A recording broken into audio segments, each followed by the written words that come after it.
What's up, everyone? How y'all doing? Welcome to Normal America Show. Host Rob Noor. Oh, busy week. Hope everyone's doing great. I am.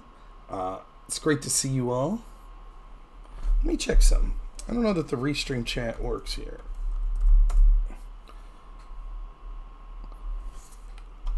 Let's get rid of that. Yeah, we'll just get rid of that. There we go.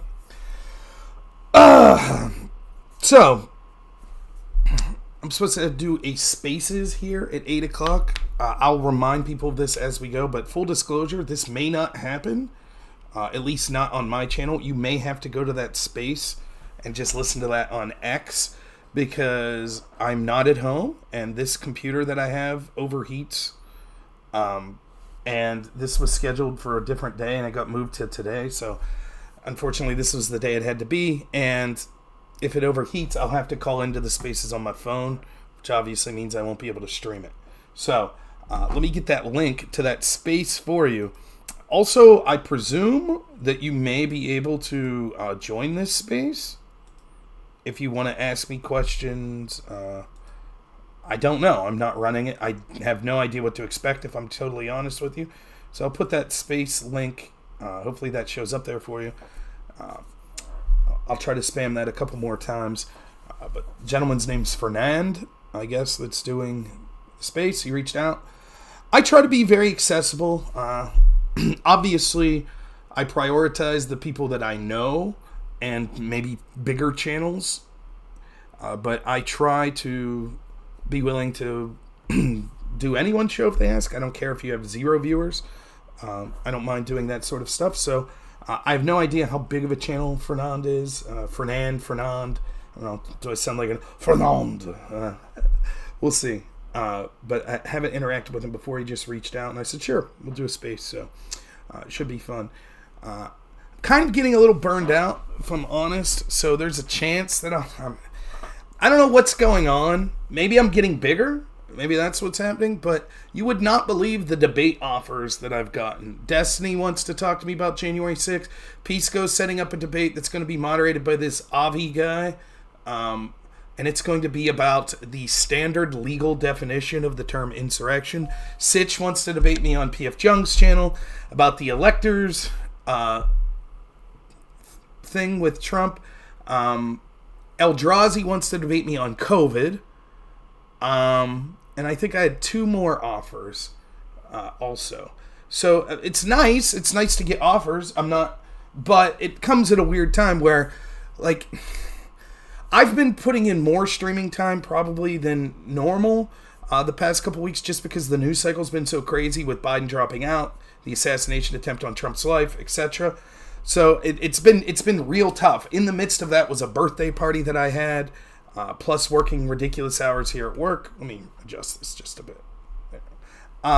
So it's been difficult. So I tried to take a little more time off this week, as far as like just normal posting on X and stuff like that. This got bumped to today. If I have to do, there is a chance that I could call into Destiny's show tomorrow, because I don't know that Destiny is setting up like a debate as much as me just calling into his show. I would like to not be at work when that occurs. I would like to be at my home computer, just because that's probably going to be looking up a lot of sources and stuff, and I can't really do that on this computer.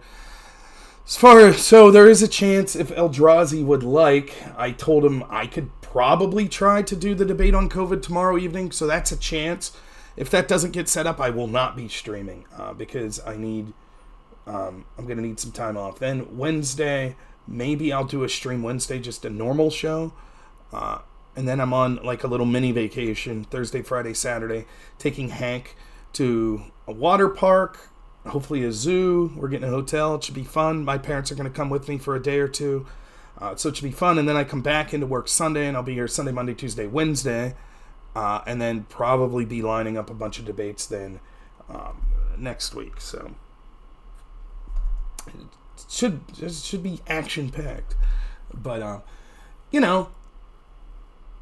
there's a lot of pressure on me to do well in debates with people like Pisco and Destiny, because I don't know that anyone else does terribly well. At least not in the normative sense, in the way that they want to debate. Like, was January 6th an insurrection? I thought Andrew did fine. I really did. But they're setting up this standard that I can't... I basically can't do what Andrew did. I can't say I'm agnostic on whether or not it was an insurrection. And I'm not. I don't think it was an insurrection.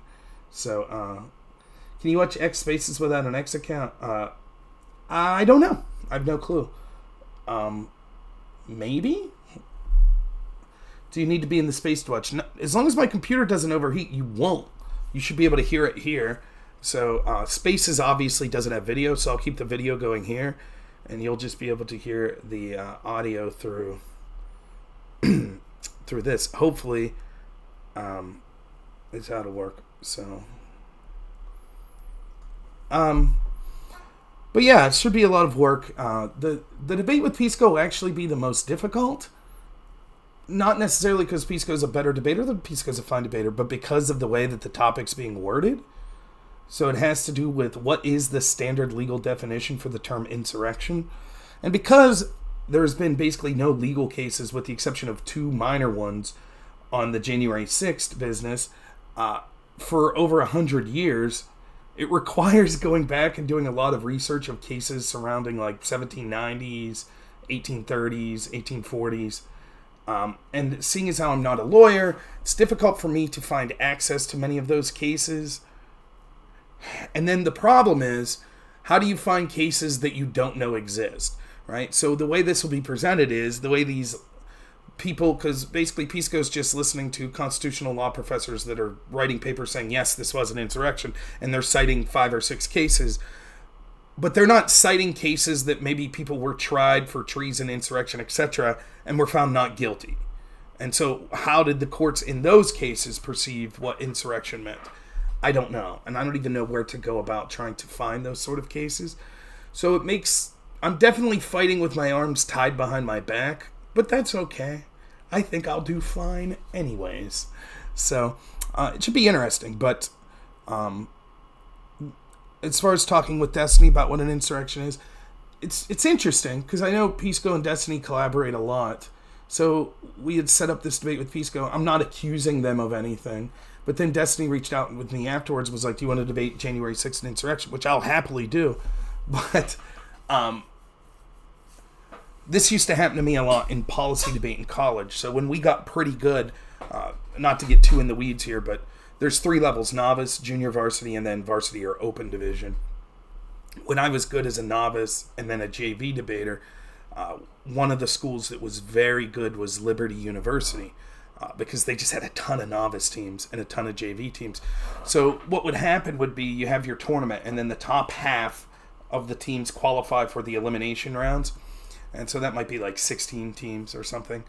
And what would happen would be if you hit your own school, the team with the better record gets a bye. So they don't debate each other. They just move on. So oftentimes what would happen would be there would be a tournament where the elimination rounds would be like us and 2 or 3 other teams, and then 10 Liberty teams. And so the way it would work would be in quarterfinals, I debate Liberty. In semifinals, I debate Liberty. In finals, I debate Liberty. So everyone that Liberty's entire team would be in the audience watching me, taking notes, then preparing their next team. And if I win, they knew which team I'd have to debate next. So they're preparing them to debate me. And it's like me and my partner. Like, it was just us two. We didn't have that good fortune to have a team necessarily like that. So, it's a little of that vibe. Like, I assume if I debate Destiny on this, then that will be used as direct research for exactly what to say to me when I debate Pisco. And then when I debate whoever else. Which is fine. I'm confident, so I don't much give a shit. But it is a little like, okay. But that's fine. We could do that. In fairness, I did talk to Pisco, and I told him exactly what I'm going to say. So I don't think there's really any surprises. Me and Pisco, because it's a very confusing debate. It's going to have this guy Avi. I don't know what his deal is, but like I don't know if they're linguists or I don't know, but they're very interested in like definitions of words and sort of the philosophical and semantical understanding of language, apparently. Okay, so I talked to one of his friends, like, how do you define, what do I mean defend your interpretation, defend your definition? I mean, my definition's better than their but are you aware that there are multiple definitions of words? I'm like, yeah, I'm just some dumb redneck. Like, I'm more interested in practical application of how we do things in the world. But sure, yes, I am aware. There are legal definitions. There's the colloquial understanding of words. I get that. Words can have different meanings in different contexts and situations. Yes, I get that. So they want me to agree. What seemed the question was to have a debate with Pisco where we agreed with what the standard legal definition was and then hashed out whether or not January 6th was that. Which, of course, is nonsense because I don't agree with the definition. So now I'm in the position of Pisco's going to say the debate is what is the standard legal definition, or is there one? I don't think there is a standard legal definition, and I'll give my reasons as to such. Pisco's going to argue basically the same definition that Destiny did, and say that that is the standard legal definition, and then we'll argue whether or not some instance of Black Lives Matter met that standard legal definition of insurrection, and whether or not Kamala Harris engaged in that insurrection. So that will be the focus of those debates. Should be interesting. The Destiny debate, I don't think is going to have a moderator. It'll just be me and him, so I guess it can go whatever direction we want.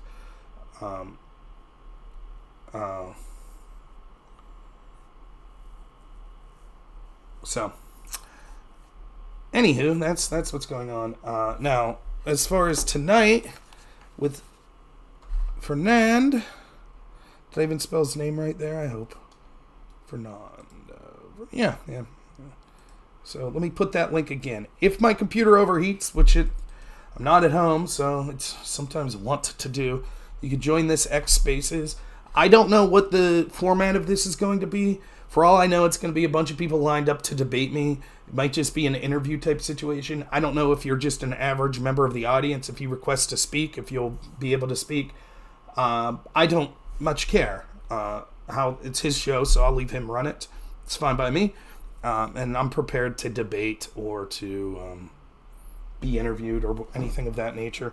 I don't know if there's a specific topic, but I'm up for anything. So hope. No, why would I be mad at you? Did I miss anything in the chat? Is that why I should be mad? Well, Lumbago, I see what you say about the ice pack. I have a cooling station that it's on. It's just, I've had it to the shop like 3-4 times. They don't know what's wrong with it. The makeup of the laptop should be able to run much more than it does. I have a cooling stand with 4 fans that blow up into it. So, I don't know.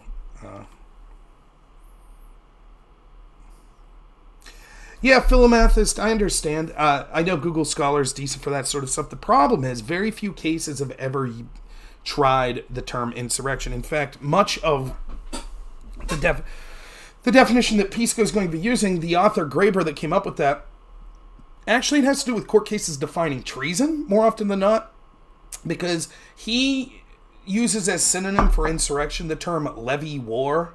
So levy war against the United States, and then there is a bunch of case law that says like trying to prevent taxes from being collected is an act of levying war. And so most of the cases weren't trying people for insurrection, but it was actually trying them for treason. So it's difficult to just type in that case, the criminal code, and bring up cases that refer to that, because there's not many at all, and there certainly hasn't been any. I believe there was one case in 1954 with some Puerto Rican nationals that wanted to secede from the United States, entered the Capitol building and started firing weapons. I believe they were, at least one of them was charged as an insurrectionist.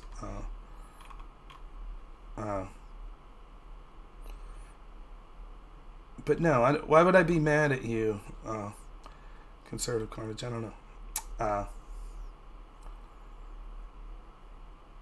Luther versus Borden. Yeah, that means nothing to me. It's statutory law. I wouldn't know. Yeah, I have to explain exactly what I could write that down and I'll check it out. Send me a message on my Discord or on my X, a DM if there's something you want me to see. So, let's go see if this gentleman's ready. I guess I just joined the space. Right. Yep. Okay.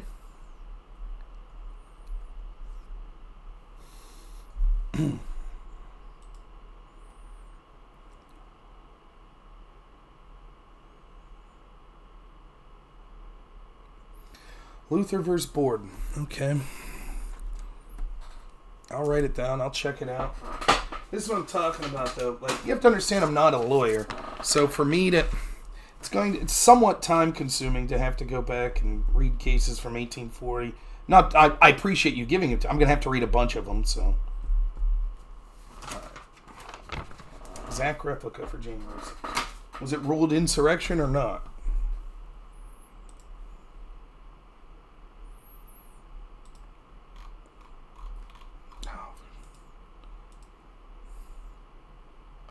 Oh, you are a lawyer. Yeah. Well, there you go. Then you understand how some layman like me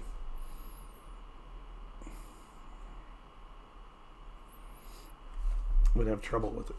It's not even necessarily I have trouble, though I do.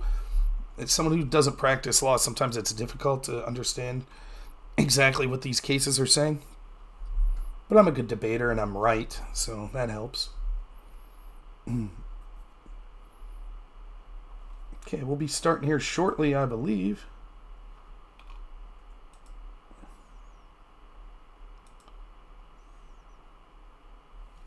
Let's turn my phone volume off just in case. Looks like the Pirates aren't going to make a worthwhile trade. The bums. Unless I missed something.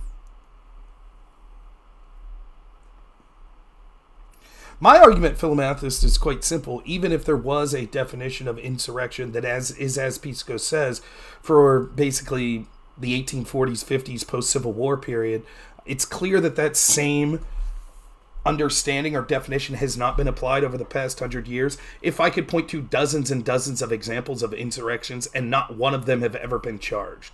So it's clear that the prosecutors and judges' understanding of the term insurrection, if it's true, I can understand one or two occur and no one gets charged. But if I could point to hundreds of examples and no one's ever been charged over the past 100 years, it seems likely that our understanding of what an insurrection is has changed. And it would make sense that it has, because the insurrections that Pisco and them are going to talk about are about things at the founding of the country, like the Whiskey Rebellion, and when we were still a confederation of states, that where there was all kinds of tension between states' rights and federal government, and then the Civil War, where you had secession of states.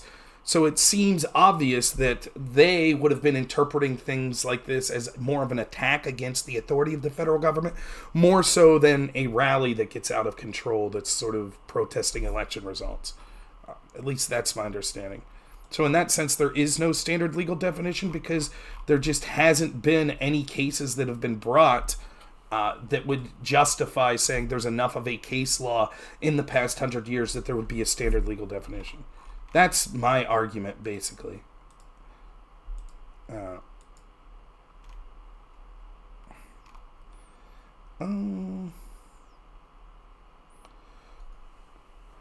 Alright, we should be starting here soon.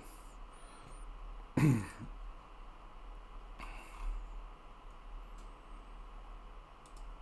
I have to wait until 8 p.m.? Is that what I gotta do?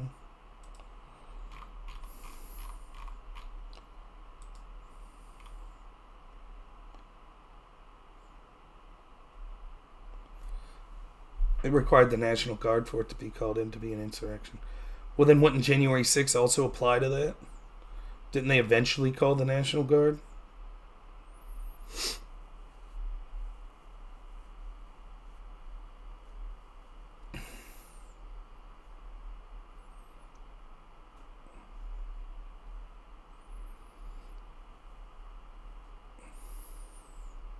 I guess you could argue that by the time the National Guard got there, it was already done with.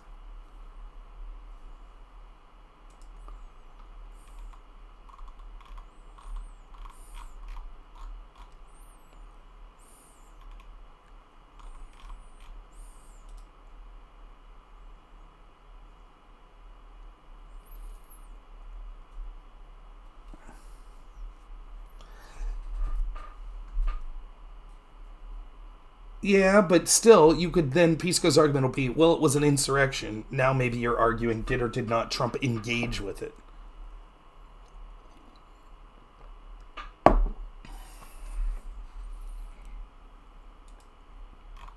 But it's still worth looking at. It still cuts against his idea that there is a cohesive consensus on the definition. All right, here we go.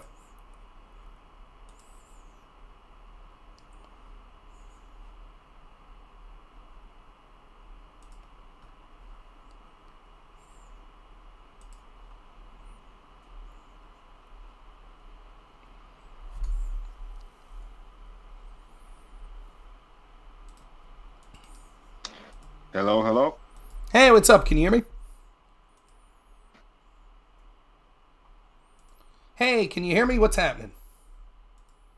How you doing, Rob? I want to make sure I pronounce your name correctly. Is Rob Noer? That's it. Nor, like the conjunction. N-O-R is how it sounds, but it's spelled N-O-E-R-R, but yeah, it's pronounced just like the word nor. Yep. You gotta excuse my Spanish accent. English is not my first language, so it's it's always gonna be tricky with my pronunciations at first. That's why I want to give it a shot at my best. So, but you can hear me good, right? I do. I hear you fine, and don't worry, your accent will be fine. I speak sort of redneckese, so English is kind of my second language as well, so no problem. All right, Rob, let me just quickly introduce myself. I'm Fernand. I'm a content creator here on X, and I have my lovely co-host here, Kylie Story. She's a 2D, 3D artist and establishing her brand here in the Web3 space. So let me introduce you to her and everybody. Great to meet you, Fernand. Great to meet you, Kylie. And I really appreciate the offer to come on. I'm looking forward to it. Absolutely. Hello, everyone. Hello, Fernand. Hey, Rob. Hey, Chad Father, Josh, aka. Hello, everyone. Really glad to meet you, Rob. Let's go. All right, Rob, let me go ahead and kick off your introduction here. So, content creator, highly regarded populist conservative and multi-platform streamer. He's a formidable debater and political commentator whose presence has influenced communities from diverse backgrounds. Rob is an outspoken individual in terms relative to social justice, freedom of speech, and government. Good evening, Rob Noer. Welcome to Let's Hang with Fernand podcast. How you doing? I'm doing great. Thank you so much for the introduction. Looking forward to it. Just so people know, all of this is a hobby for me. I actually work in home healthcare is my career. I work with people with developmental disabilities. And so, yeah, this is just something I got into. I was a debater in college, really enjoyed it. And yeah, once the platforms became easier to stream to, sort of became sort of a political influencer. So, yeah, I noticed you pretty much spread yourself broadly across different platforms from TikTok to YouTube, here on X. I mean, what is your platform of choice? I prefer YouTube because I think it has an ease of use. It was the first platform I was on, and I think that I have more viewers there than most other platforms. The only problem with YouTube is I've almost lost my channel multiple times. Not that I've ever called for violence or hatred or bigotry or anything like that, but for example, I had community strikes when I got COVID. I was just explaining my symptoms. Apparently, that was medical disinformation, or even though I expressly said that I've never said that the 2020 election was stolen by voting machines or anything like that, I talk more about interference from intel agencies and media outlets. YouTube decided to community strike a bunch of those videos as well. So it's sort of a double-edged sword. You rely on these platforms for your reach, and at any given time they could demonetize you, shadow ban you, or remove your channel. But having said all of that, I still have had more success on YouTube than any other place. Yeah, I know that a lot of people speak in favor of the YouTube algorithm. It works better for others. I mean, some people speak in favor of the TikTok, but I think it's really based on your content and how consistent you are with it. Like I love it here on X because I feel like, you know, you can just speak your mind freely. You know, whether you don't have to feel like there's an algorithm breathing down your neck.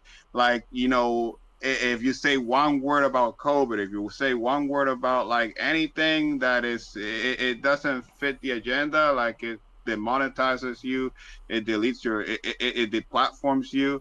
It's like here I feel like at home, like I can be myself. It's like on other. I mean, nothing against like YouTube creators. I mean, if anything, I got more respect because I don't know how you guys can maneuver that algorithm. I really don't. Oh, it's tough, and I'm not going to get too conspiratorial, but I think that I would have a bigger reach if I was a left-wing streamer. I think that there would have been less algorithm manipulation against me, so I think that's part of it. But I totally agree with X. I think that I'm hopeful that X becomes a platform that sort of competing voices could be on more than places like Twitch or places like YouTube. The only two problems I have with X are to do the spaces, to host a space, I still don't know if my computer can do it, so I have to do it through my phone.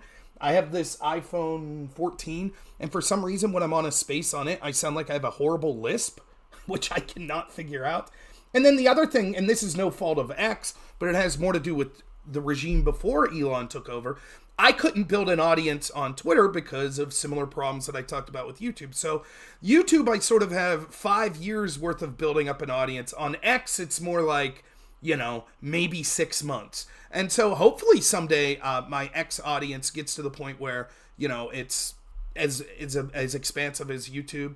But right now I'm still trying to work on building that up. But if I had to pick one place to put my eggs in one basket that I think would be the most likely to not censor someone like me going forward, it would definitely be X or Rumble. And so I make sure to stream there as much as possible because I think that I want to support the platforms that are going to, if not support me, at least not actively sabotage me. What about Rumble? I know Rumble is another growing platform that people are building on. I have considered in the past, like, sharing some of my content there as far as podcast goes. Like, what can you speak about Rumble in comparison to X? So I like Rumble. I like the people that run Rumble. I think it's more attuned to YouTube, so it's sort of like a YouTube clone. The ease of use isn't as easy. So, for example, I use something called Restream to be able to stream to multiple platforms. I have to have a unique stream key every single time I stream on Rumble. Now, that doesn't sound like a big deal to people that maybe are tech savvy, but I'm not tech savvy. I figured it out now, but I do think that that's sort of a barrier of ease of use. Other problems I've had with Rumble is there's just not as a big of an audience on Rumble, and I feel like there's probably a lot of bots that I was seeing on Rumble because there were times I was streaming and I was live streaming 80, 90 live viewers on Rumble without one chat. I don't have that problem on YouTube or even X or other platforms where I think I'm pretty good, where I have a very robust audience discussion that's normally going on while I'm talking. So those sort of things make the ease of access of Rumble not as good. But where Rumble is good is I think that they are fantastic in supporting people with alternative points of view. No place is going to be perfect. I'm sure you could talk to someone that says, well, they censored me on Rumble. And I'm sure that's true, but I think it's far better than a platform like Twitch or YouTube. And hopefully that they'll work on sort of their ease of access. I know they're always putting work into it, and hopefully that platform grows as well. So I definitely, again, I try to make sure that it's difficult now when I'm not at my home computer. I don't have Restream, so I'm usually only streaming to YouTube. But anywhere else, I always make sure that I'm streaming to at least YouTube, X, and Rumble, because I think that YouTube's my biggest audience, and X and Rumble are the ones I respect the most for free speech. Rob, what got you into debating? So I was always someone growing up that enjoyed arguing. So in high school, I didn't care at all about politics, but we would argue about sports or, any sort of thing. And I loved that. And so when I got into college, I went to I've lived in the same 20-mile radius my whole life in rural Pennsylvania. I went to a little state school called Clarion University. And my second semester, I took a debate class. And for the final, you either had to write a paper or go on a debate. The style of debate's called policy debate. It's ran through two organizations called the National Debate Tournament and CEDA, which is Cross-Examinal Debate Association. I went to this rookie tournament. I took first place at the rookie tournament, and I thought, yeah, man, I'm just like the best debater in the world. And then I went to my first tournament at the rank above that at novice after that and got blown out. And I proceeded to get blown out for like a year. And that motivated me to work very hard because I'm competitive and I hated losing. And so for about 4 years then, I was a collegiate debater.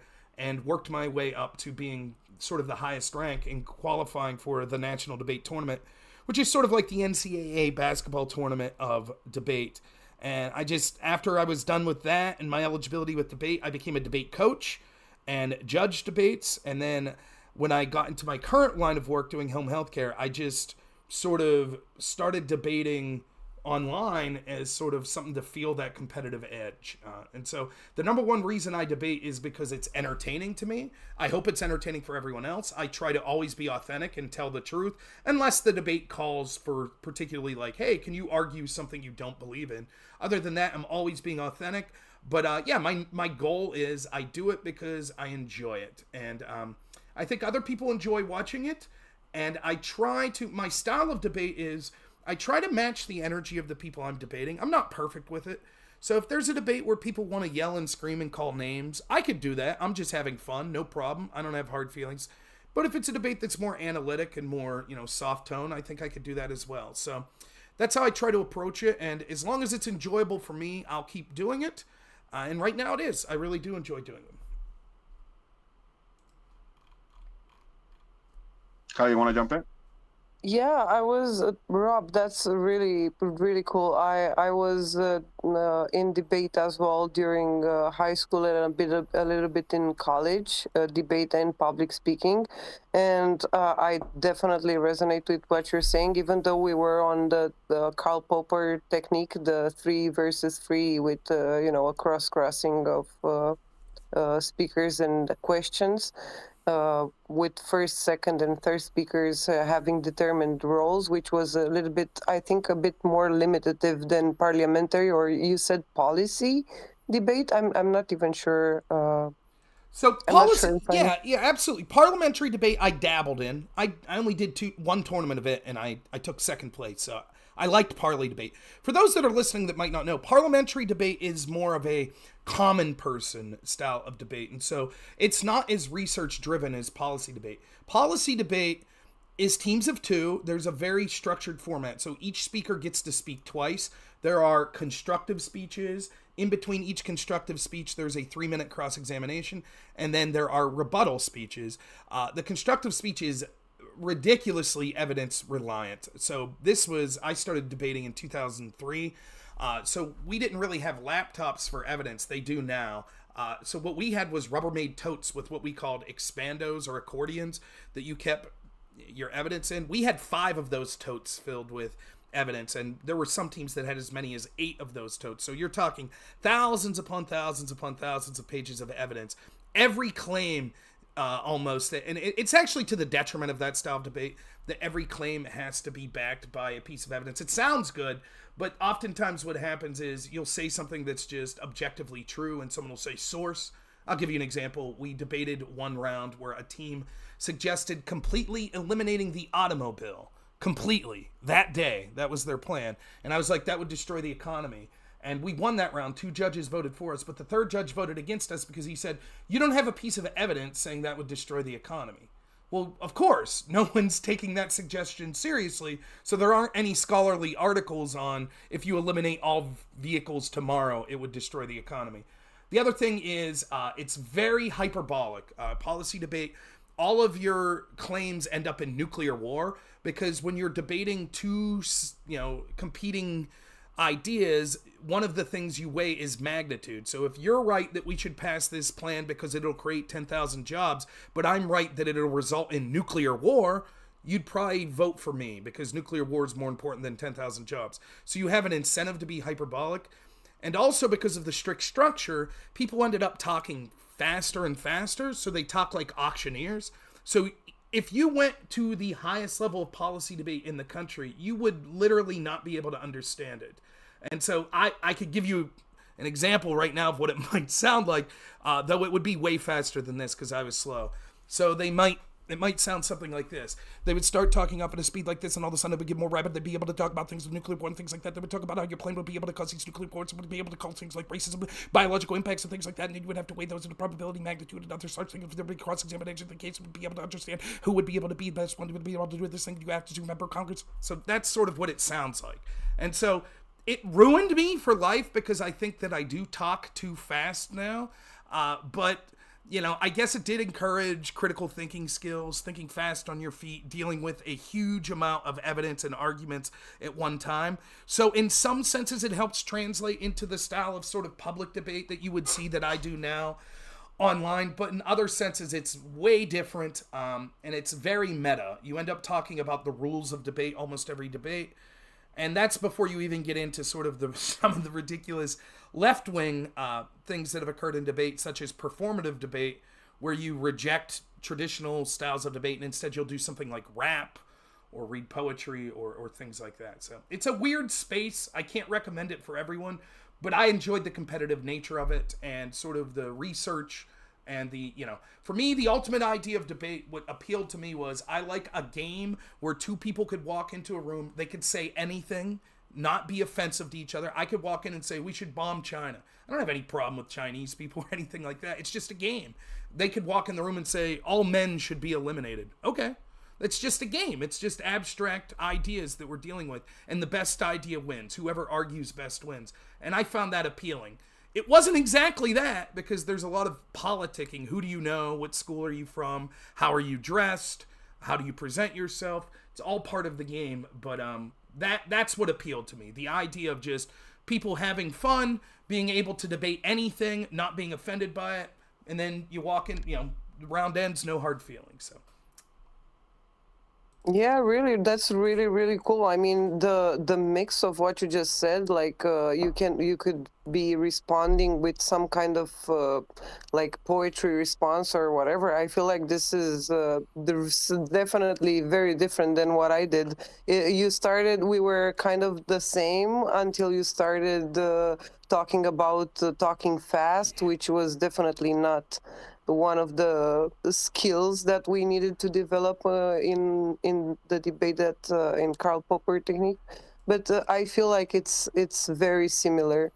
Yeah, probably maybe the style of debate you would have heard that's most similar would be Lincoln Douglas, if you've ever heard of that style of debate. Speaking fast like that, I'm not quite sure the style you did, but I know of parliamentary debate. You would lose instantly. Definitely, yeah, definitely. And I mean, I'm not saying it seems like a really good technique to develop spontaneity and creativity while also making sense and present all the facts faster than the rest of the people. That means a faster processing power. But I mean, sometimes I'm not sure if this is the right approach. We were kind of switching and sometimes being a little bit theatrical as well, but very, very much in the limits. Yeah, I actually hated the speed talking, and it was one of my weak suits. I know everyone thinks I'm fast. If you talk to anyone that did policy debate in college, they would be like, no, Rob's not fast, he's actually slow. And I had difficulty keeping up with people. For me, this is how I explain it to people. If you're not a modern artist and you look at modern art, you'll laugh at it. You'll be like, it's so silly. Like, some guy just stands on a ladder and throws a paint bucket on a canvas, and they're like, bam, $5 million painting. And to laymen, we're like, what? What is that? But the problem is, everyone that's involved in the art world got more and more eccentric, and no one wants to admit, like, well, wait a minute, this is going too far. We're deconstructing this point of nonsense. That, to me, is what happened in policy debate. Everybody who judges a policy debate was a policy debater. And so maybe it started off and presentation mattered and we're talking like we are now. And then you talk a little faster because you realize if I up my speed like just half as much, I'll be able to get in 50% more arguments. And then someone said, what if I talk even faster than that? If I talk a little faster, then I can get 50% more. And it just kept snowballing into that to the point where now, for me, the entire point of policy debate was people should be able to listen. And if you're at the highest level of policy debate in college, like I'm debating Harvard at the National Debate Tournament, I think there should be an audience of people saying, wow, these are some of the best arguments that I've heard. These are incredible debaters. And instead what happens is the average member of the public just laughs and's like, this is a freaking joke. What is this? And I think that it's terrible. But one of the problems with policy debate is all of the rules are open for debate. And so, presentation doesn't matter as much as volume and quantity. And so, unfortunately, that's what it became. Now, there are advantages, like you point out, like it helps you think faster. It helps you become a better critical thinker in the moment, because instead of a 9-minute speech that you might have to answer 8 arguments from, now you have a 9-minute speech that there's 45 arguments, and you have 30 seconds to prepare for your speech to answer those 45 arguments. So there's pros and cons, but ultimately, if I could get rid of it, I would have. I think that that a style of debate like parliamentary, far more utility for an average person in an audience, where you could actually hear intelligent arguments. And for those that don't know, parliamentary debate is modeled after parliament. So it's supposed to be just like a debate that you would see on, used to be, what they call it in the UK, question time or something like that, where average members of the audience could stand in or watch on their version of C-SPAN what the parliament was debating about. The entire point is you want members of the public to understand what's being said. So that's why I actually favor parliamentary as far as, utility in the real world. But as far as the competitive nature, I mean, nothing beats policy debate. And the way we used to say it is, as a policy debater, I could go into a parliamentary debate and be one of the favored to win the tournament. But a parliamentary debater, if they came into a policy debate, would probably get smoked. They would be lucky to win one round, because they're just not going to be able to keep up with the competitiveness and the speed. I could definitely see you as an auctioneer, that's for sure. Yeah, maybe it's a career. It's funny, where I live, there's a lot of farm auctions, so maybe I could have got into the farm auctioning game. Yeah, that's just for fun. Same thing. It wouldn't be it would definitely be a funny gig. Just to go there, you're having fun, you're talking to people, you're selling whatever, and then from there, jump on to your platform, and and you can even talk about it. Hey, I was at this auction and this happened, that happened. It's cool. I've been to some auctions, and those auctioneers, they talk so fast. Yeah, 50, 50, 50. It's I can't even wrap my head around it. They do it so fast. It is cool. We used to go, there's where I grew up, there was a place called Belknap that used to have this farm auction. I used to love listening to them too. One skill I will say, so some of the bigger left-wing debaters that I run into, there's this guy, Destiny. He talks really fast, and a lot of times that could be disarming to a person that would be debating him, but it doesn't really work with me, because I could probably talk faster than if I had to. So it does get you prepared, but the downside of it is, one of the criticisms of me is I get accused of Gish galloping a lot. And what that means is they're saying that I'm rapid fire saying a bunch of points that are false, but they can't respond to them because I'm saying too many points. And there is some truth to the fact that sometimes I can't help myself, and I do make a lot of points. But if you watch, oftentimes what's occurring is I'm on a panel with 4 or 5 people, and it's almost always me versus almost everyone. And so I'll have to answer 4 or 5 people's arguments. And so I'll be answering their first argument, blah, blah, blah, blah, blah. And then the second argument, they say this, blah, blah, blah, blah, blah. And I understand how it does sometimes sound like I'm rapid firing a bunch of things. But what I always tell people is I'm willing to defend any specific one of those positions. So if they have a criticism with them, but it's a fair criticism. And it's like anything in life. If you start to do something competitive, oftentimes then if you try to do it in more of a normal style, it could affect you. So, it has affected my speaking patterns. It's affected my now wife. Sometimes she'll have to yell at me. Hey man, we're not doing debate. I just asked you to do the dishes. I didn't ask for a 5-minute debate and response. So sometimes I do take it a little overboard, but, what has been your most challenging or notable debate? Was it Destiny? Maybe. I seen you debating against really prolific individuals on these spaces. How has there ever been one challenging to you? Yeah, there was some guy whose name I totally forget now, and I feel bad about this, and he wanted to debate me on religion. Now, I am a Christian, but I'm the worst sort of Christian imaginable, in that I'm not a student of the Bible. I don't go to a church. I did growing up, but I don't now, so I'm non-denominational. And this guy, it wasn't like a set-up debate. He just called into the show, and he's citing scripture and verse, and I'm like, okay. Those debates are hard. When you're debating someone's specialty in a field that you're not a member of. So, for example, debates that I haven't had online, but that I could theoretically around where I live. If someone wanted to debate me on the best diesel truck to buy, I would get crushed. I know nothing about it.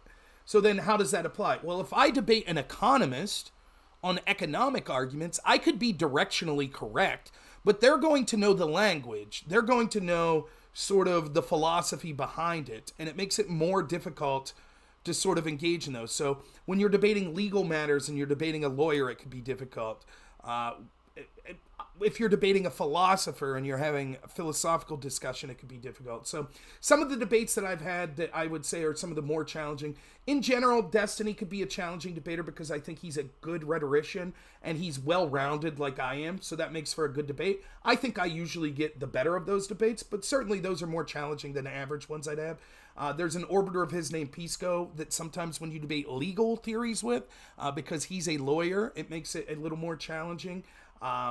There was an economic debate I had with a person named Econoboy. The first time I dealt with him, I didn't think I did as well as I could have because his sort of knowledge on the subject, though in subsequent debates, I thought I did much better with him.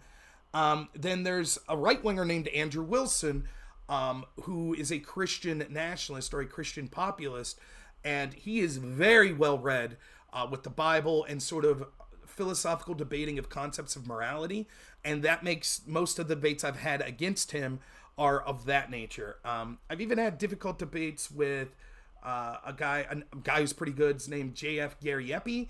JF is more interested in conversations surrounding race. It's not something I don't agree with him, but he is I would argue that he's probably much more intelligent than me, has a higher IQ than me. And so when you're debating someone who's much smarter than you, sometimes that makes for a challenging debate. But I think that I can't think of any debate where I could say that I've been just absolutely crushed.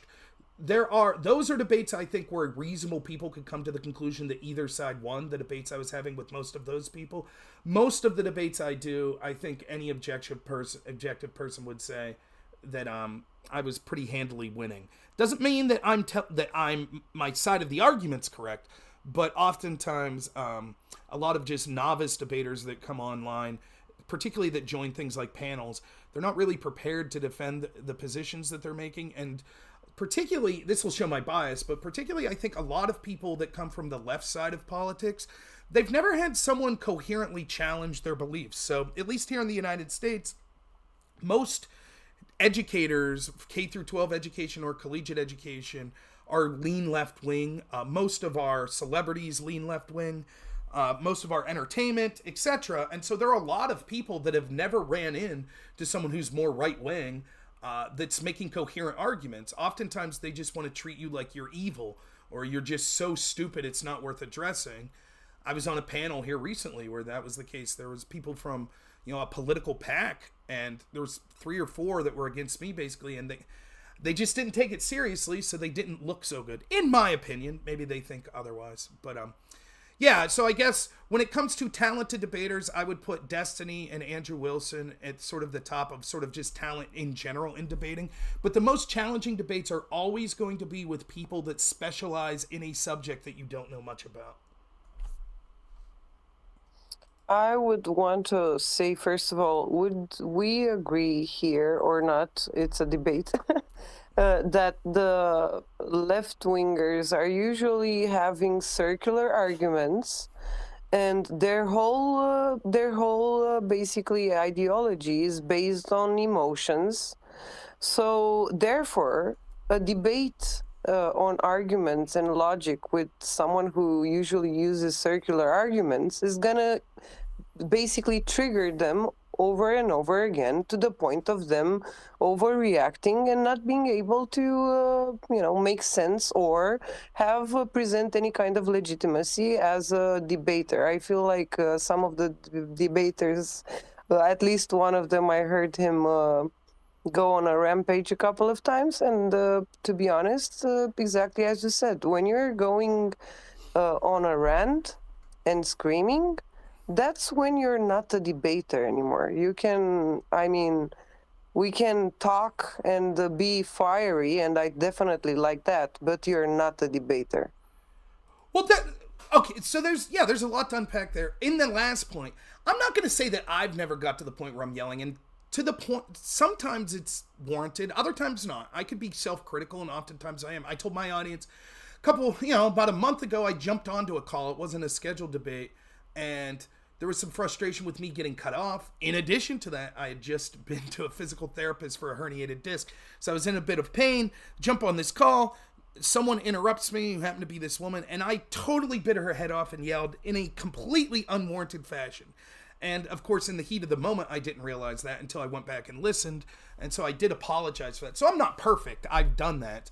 Sometimes getting a little emotional is okay. Where I draw the line is I think that you should keep it to the subject, to what's being talked about, or to the style of debate that your opponent has. You won't hear me, for example, bring up people's family. I'm not going to bring up, oh, I heard that your romantic situation is X, or, I heard that, someone broke up with you, or I'm not going to bring up your looks and stuff like that. To me, I don't see that as having a place. There are styles of debate where people like doing that. I'm not saying that, oh, they're the worst people in the world. It's just not something I do, and it's not something I'm particularly interested in. And unless you're particularly going into a debate format, like, there are formats like that, channels where that's the whole point. But if for me, that signifies a weakness of your argument. As far as left-wingers, so I guess I would start off with the caveat that, of course, there are good debaters on the left, and of course, we understand that labels are inherent. We have to use labels as humans, but they're never all-encompassing. So I'm not saying all left-wingers do X. I'm not going to say that. But in general, your point's true. I think that, there's reasonable research on this that shows, the way it used to be at least, people on the right think that people on the left are wrong or they're dumb. And people on the left think people on the right are evil. And because of that, when you enter into a debate, the tactics that can be employed tend to be, at least historically, they tend to be more forgiving for the left. So the ends justify the means for the left. And there is ultimately a lot of emotion. So one of the platforms I'm on is Twitch. It's near impossible to have conversation on any subject surrounding the trans community on Twitch, because if you don't toe the party line 100%, you will get mass reported and you will get banned. That's just the way it works. Now, I would never do that. I would be furious if my audience, even if it was an argument that I found repugnant, I'm a free speech advocate. I don't want people banned. But they'll have no shame in doing something like that.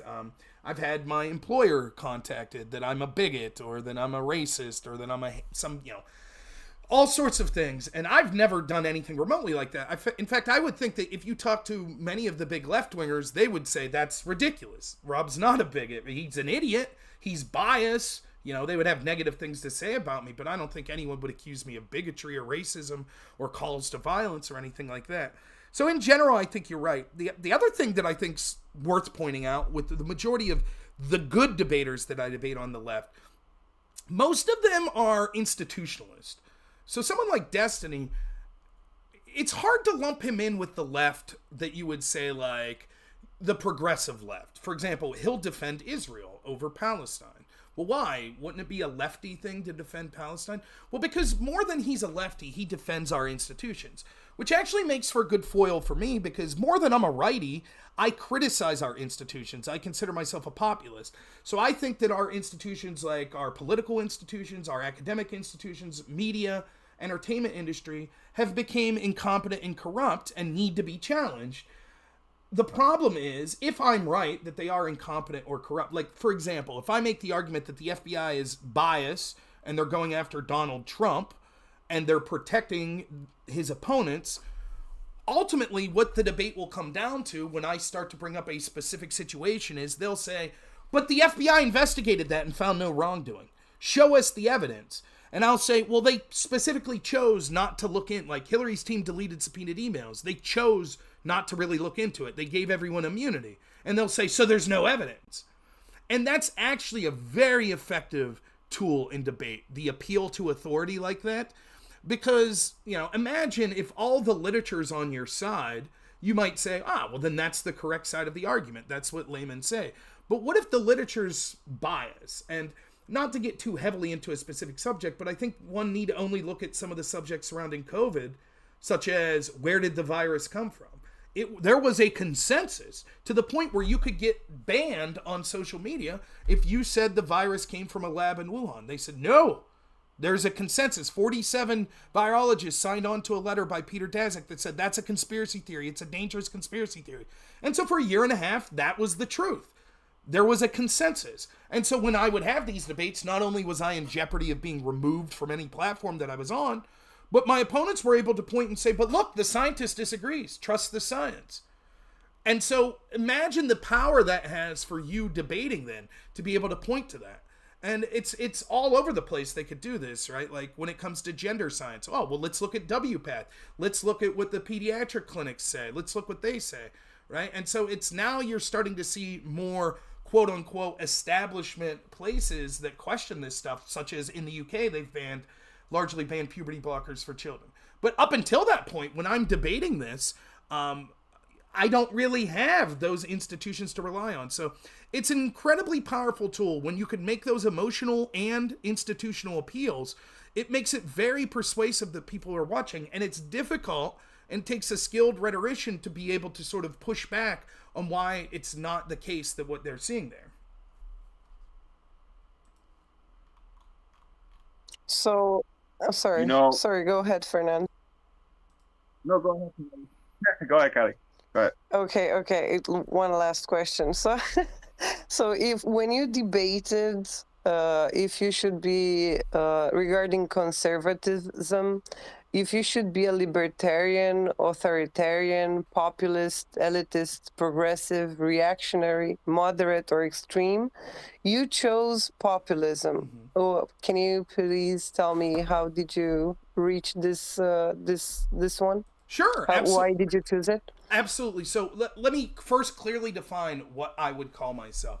I would call myself first and foremost a populist, and then next I would say I'm libertarian adjacent. Some people use the term minarchist. I'm not really crazy about labels. I don't care as far as semantically labeling. What I mean, I'll explain what I mean by all three of these, and then lastly, I consider myself a conservative. So what I mean by populist is I believe that our institutions have become corrupt and we no longer have a government that has the interest of the people at heart. I want a government that represents the will of the people. As such, that's more important than left and right to me. So I would vote for a socialist over an establishment like Jeb Bush, Mitt Romney type Republican if I believe that socialist actually was trying to end corruption in our institutions and give people back a voice. Now that's despite the fact that as the next label that I'd put on myself, a minarchist or libertarian adjacent, I despise socialism. I'm in favor of freedom as a guiding principle and small government. And so I put that secondary to, I just want to get corruption out of our system.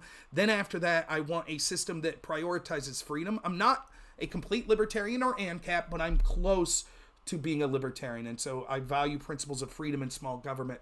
And lastly, I'm a conservative because politically, even though I might be more of a populist and libertarian adjacent, I am conservative in my life. I think the conservative values are the values that we should be pushing as a society and as individuals. I think that strong family values are the most important thing that we could do. The most important thing any of us could do is get married, to have children, to be good spouses, to be good parents. I think that's the most important thing, even more than anything politically you'll ever do. That is the most important thing you could do, to leave the world in the hands of your children that had a great upbringing. To me, that's the order I put. How did I become a populist? Well, when I started debate in 2003, I graduated high school in America here in 2002. 9/11 occurred my senior year. I was going to school for broadcast journalism, so I used to do the announcements at our school. We filmed them and would broadcast them on closed circuit television in the school. And I was there when 9/11 occurred. I was like everyone else. I wasn't political. I was just like, whoever did this needs to pay. And then after like a year or so in college, I started to get into Ron Paul, who is still my favorite politician. And I started to question the Iraq War, exactly what we were doing in Afghanistan. And I saw a lot of evidence of corruption of these institutions. And it just sort of stuck with me. For example, 9/11 specifically, not to get into conspiracies, but one question I had, and I think this is a reasonable question, is if the United States military is the most powerful military in the history of the world, how could we allow a plane to hit the Pentagon after two crashed into a tower and another crashed into a field in Pennsylvania? Like, who got fired? What sort of policies did we change? And I think those are reasonable questions. That's not saying, oh, no one died, the buildings were holograms, it's a false flag. I didn't say any of that. I was just like, well, what if this was what, random terrorist from Afghanistan could do? What could the Soviet Union have done? What could China do? Are we prepared for this? And when you would have these discussions, basically you were called anti-American. Shut your mouth. You don't know what you're talking about. Shut up, conspiracy theorist. And that sort of stuck with me. Why are there certain questions that we can't ask? Why does it seem like there were the 2008 financial crisis? Everyone just agreed. We got to bail them out. That's it. Shut up. There's nothing else to be said about it. Then you could draw that line right to everything. You could see it with COVID. I immediately had questions about COVID, such as this. I don't think this is conspiratorial. Why have we labeled people essential and non-essential? Why is my job, I could continue to go to work, but my neighbor's going to lose his house because he can't go to work? What's the difference? And in my state of Pennsylvania, why are we shutting down healthy people that aren't very much at risk of the virus, but simultaneously we're sending COVID patients into nursing homes where elderly people are dying because the elderly people are most at risk? And when I would bring these arguments up, this is what I was told, almost verbatim. Shut up! What do you want, grandma to die? And you started to see that, like, oh, wait a minute. It's not that they have the arguments, it's that they're appealing to authority and that they have the institutional control to control the narrative. And so that's my roots of being a populist, where I saw that I feel that the government in this country, and I would argue most governments around the world, no longer really give two hoots about the average citizen. And I don't care if you're black, white, atheist, Christian, Muslim, straight, gay. None of that matters to me. They don't care about you. They'll pander to you. They'll say, yeah, we hear your issue. Like, how many times have we heard them pandering to inner city black communities? But what do? Nothing. They don't make the situation better. They're only interested in maintaining their own power and those of the people that are their friends or people that are in their social group. So that's why I chose populism. And I think that all debates are, if I'm right, which I sincerely believe that these institutions are corrupt, then all other debates become irrelevant. So, like, let's say, for example, that I debate with Fernand here about healthcare, and let's say he's for socialized medicine. Let's say he says we should have Medicare for all. Why does that debate matter if we don't have a voice? If the people that we elect, we don't really elect, that in reality it's forced down our throat. Just like we see with the Democratic Party now. No one voted for Kamala Harris. Doesn't matter. Shut up. That's who you're going to get. That's who the donors wanted. That's who the people in positions of power wanted. So what does our debate about healthcare matter? You better hope Kamala Harris agrees. You better hope the FBI agrees. You better hope the donor class agrees. That's all that matters. And so for me, as a precursor to even having those debates, we need to have a system of government that values the input of their constituents. And I don't think we're anywhere close to having that. So until we're there, I'm more than happy to reach across the aisle to people who I massively disagree with on policy, that I'm willing to work with towards getting a government that actually cares about the interests of the people. I call that populism. Other people say, no. Populism is defined as, and they give a specific definition. Whatever. It's very simple what I'm outlining. You could call it what you want. I just think populism is the easiest term to use so that people have a general understanding of what I'm talking about. Has your family, your closest friends, been supporters of your endeavors? Yeah. So my family was apolitical until Donald Trump ran in 2016. I don't know that my parents ever voted in an election till then. Now my dad votes. My mom actually works the polls. So she volunteers in the little community she lives to help people that come in and cast their ballot. They're both very supportive. I have two brothers and a sister. My two brothers are, I would say, both very conservative. They're supportive. My sister's more left-leaning, but I think she respects that that I'm respectful in the ways that I have my arguments and that I'm thinking through them. And I think that as she's getting a little older, she's 20 years younger than me, so I think she's coming more towards the center. I do have, my extended family where I'm at here. I'll be honest, most people are sort of Trump supporters and are predisposed to agreeing with me. However, the one area where I have a lot of close friends that do not agree with me is the friends I made in college, because I was in debate, and debate was the left of the left. Like, as a right-winger, I mean, you could probably count the number of people on one hand that were at the top level of the debate community when I was there that were going to vote for Donald Trump. I mean, it's just unheard of. Everybody, like, Bernie Sanders would be considered a centrist. That's how left-leaning. And many of these friends of mine range from centrist Democrats to radical progressive left wing that would almost be against the Democratic Party, but from the left. And I think that most of them still support what I'm doing because the fundamental message, particularly that I've had lately, but that I think I've carried all throughout my channel, is my hatred of all forms of political violence.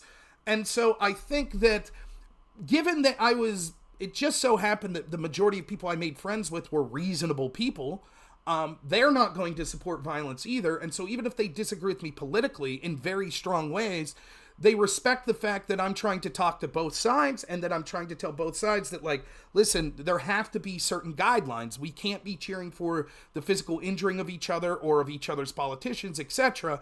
And so, yeah, even to those people, I think most of them are supportive of what I do. Now, there have been a handful of people that are very confrontational about some of the things I've said when I see them in real life. I think that it's sad, but this is true. As a right-winger who's grown up in spaces that were a lot left-leaning, such as debate, I've learned to be able to deflect from that. So let's say, for example, that I go to a wedding and all of a sudden someone comes up and starts screaming at me about Donald Trump. I'm not going to ruin someone's wedding, so I'll just be like, yeah, you're right. Yeah, of course. Anyways, how's your sister doing? So I've found ways to deflect from that stuff. And the other thing I have going for me is I think I'm likable. I think I'm just generally like a good-spirited person who's sort of funny.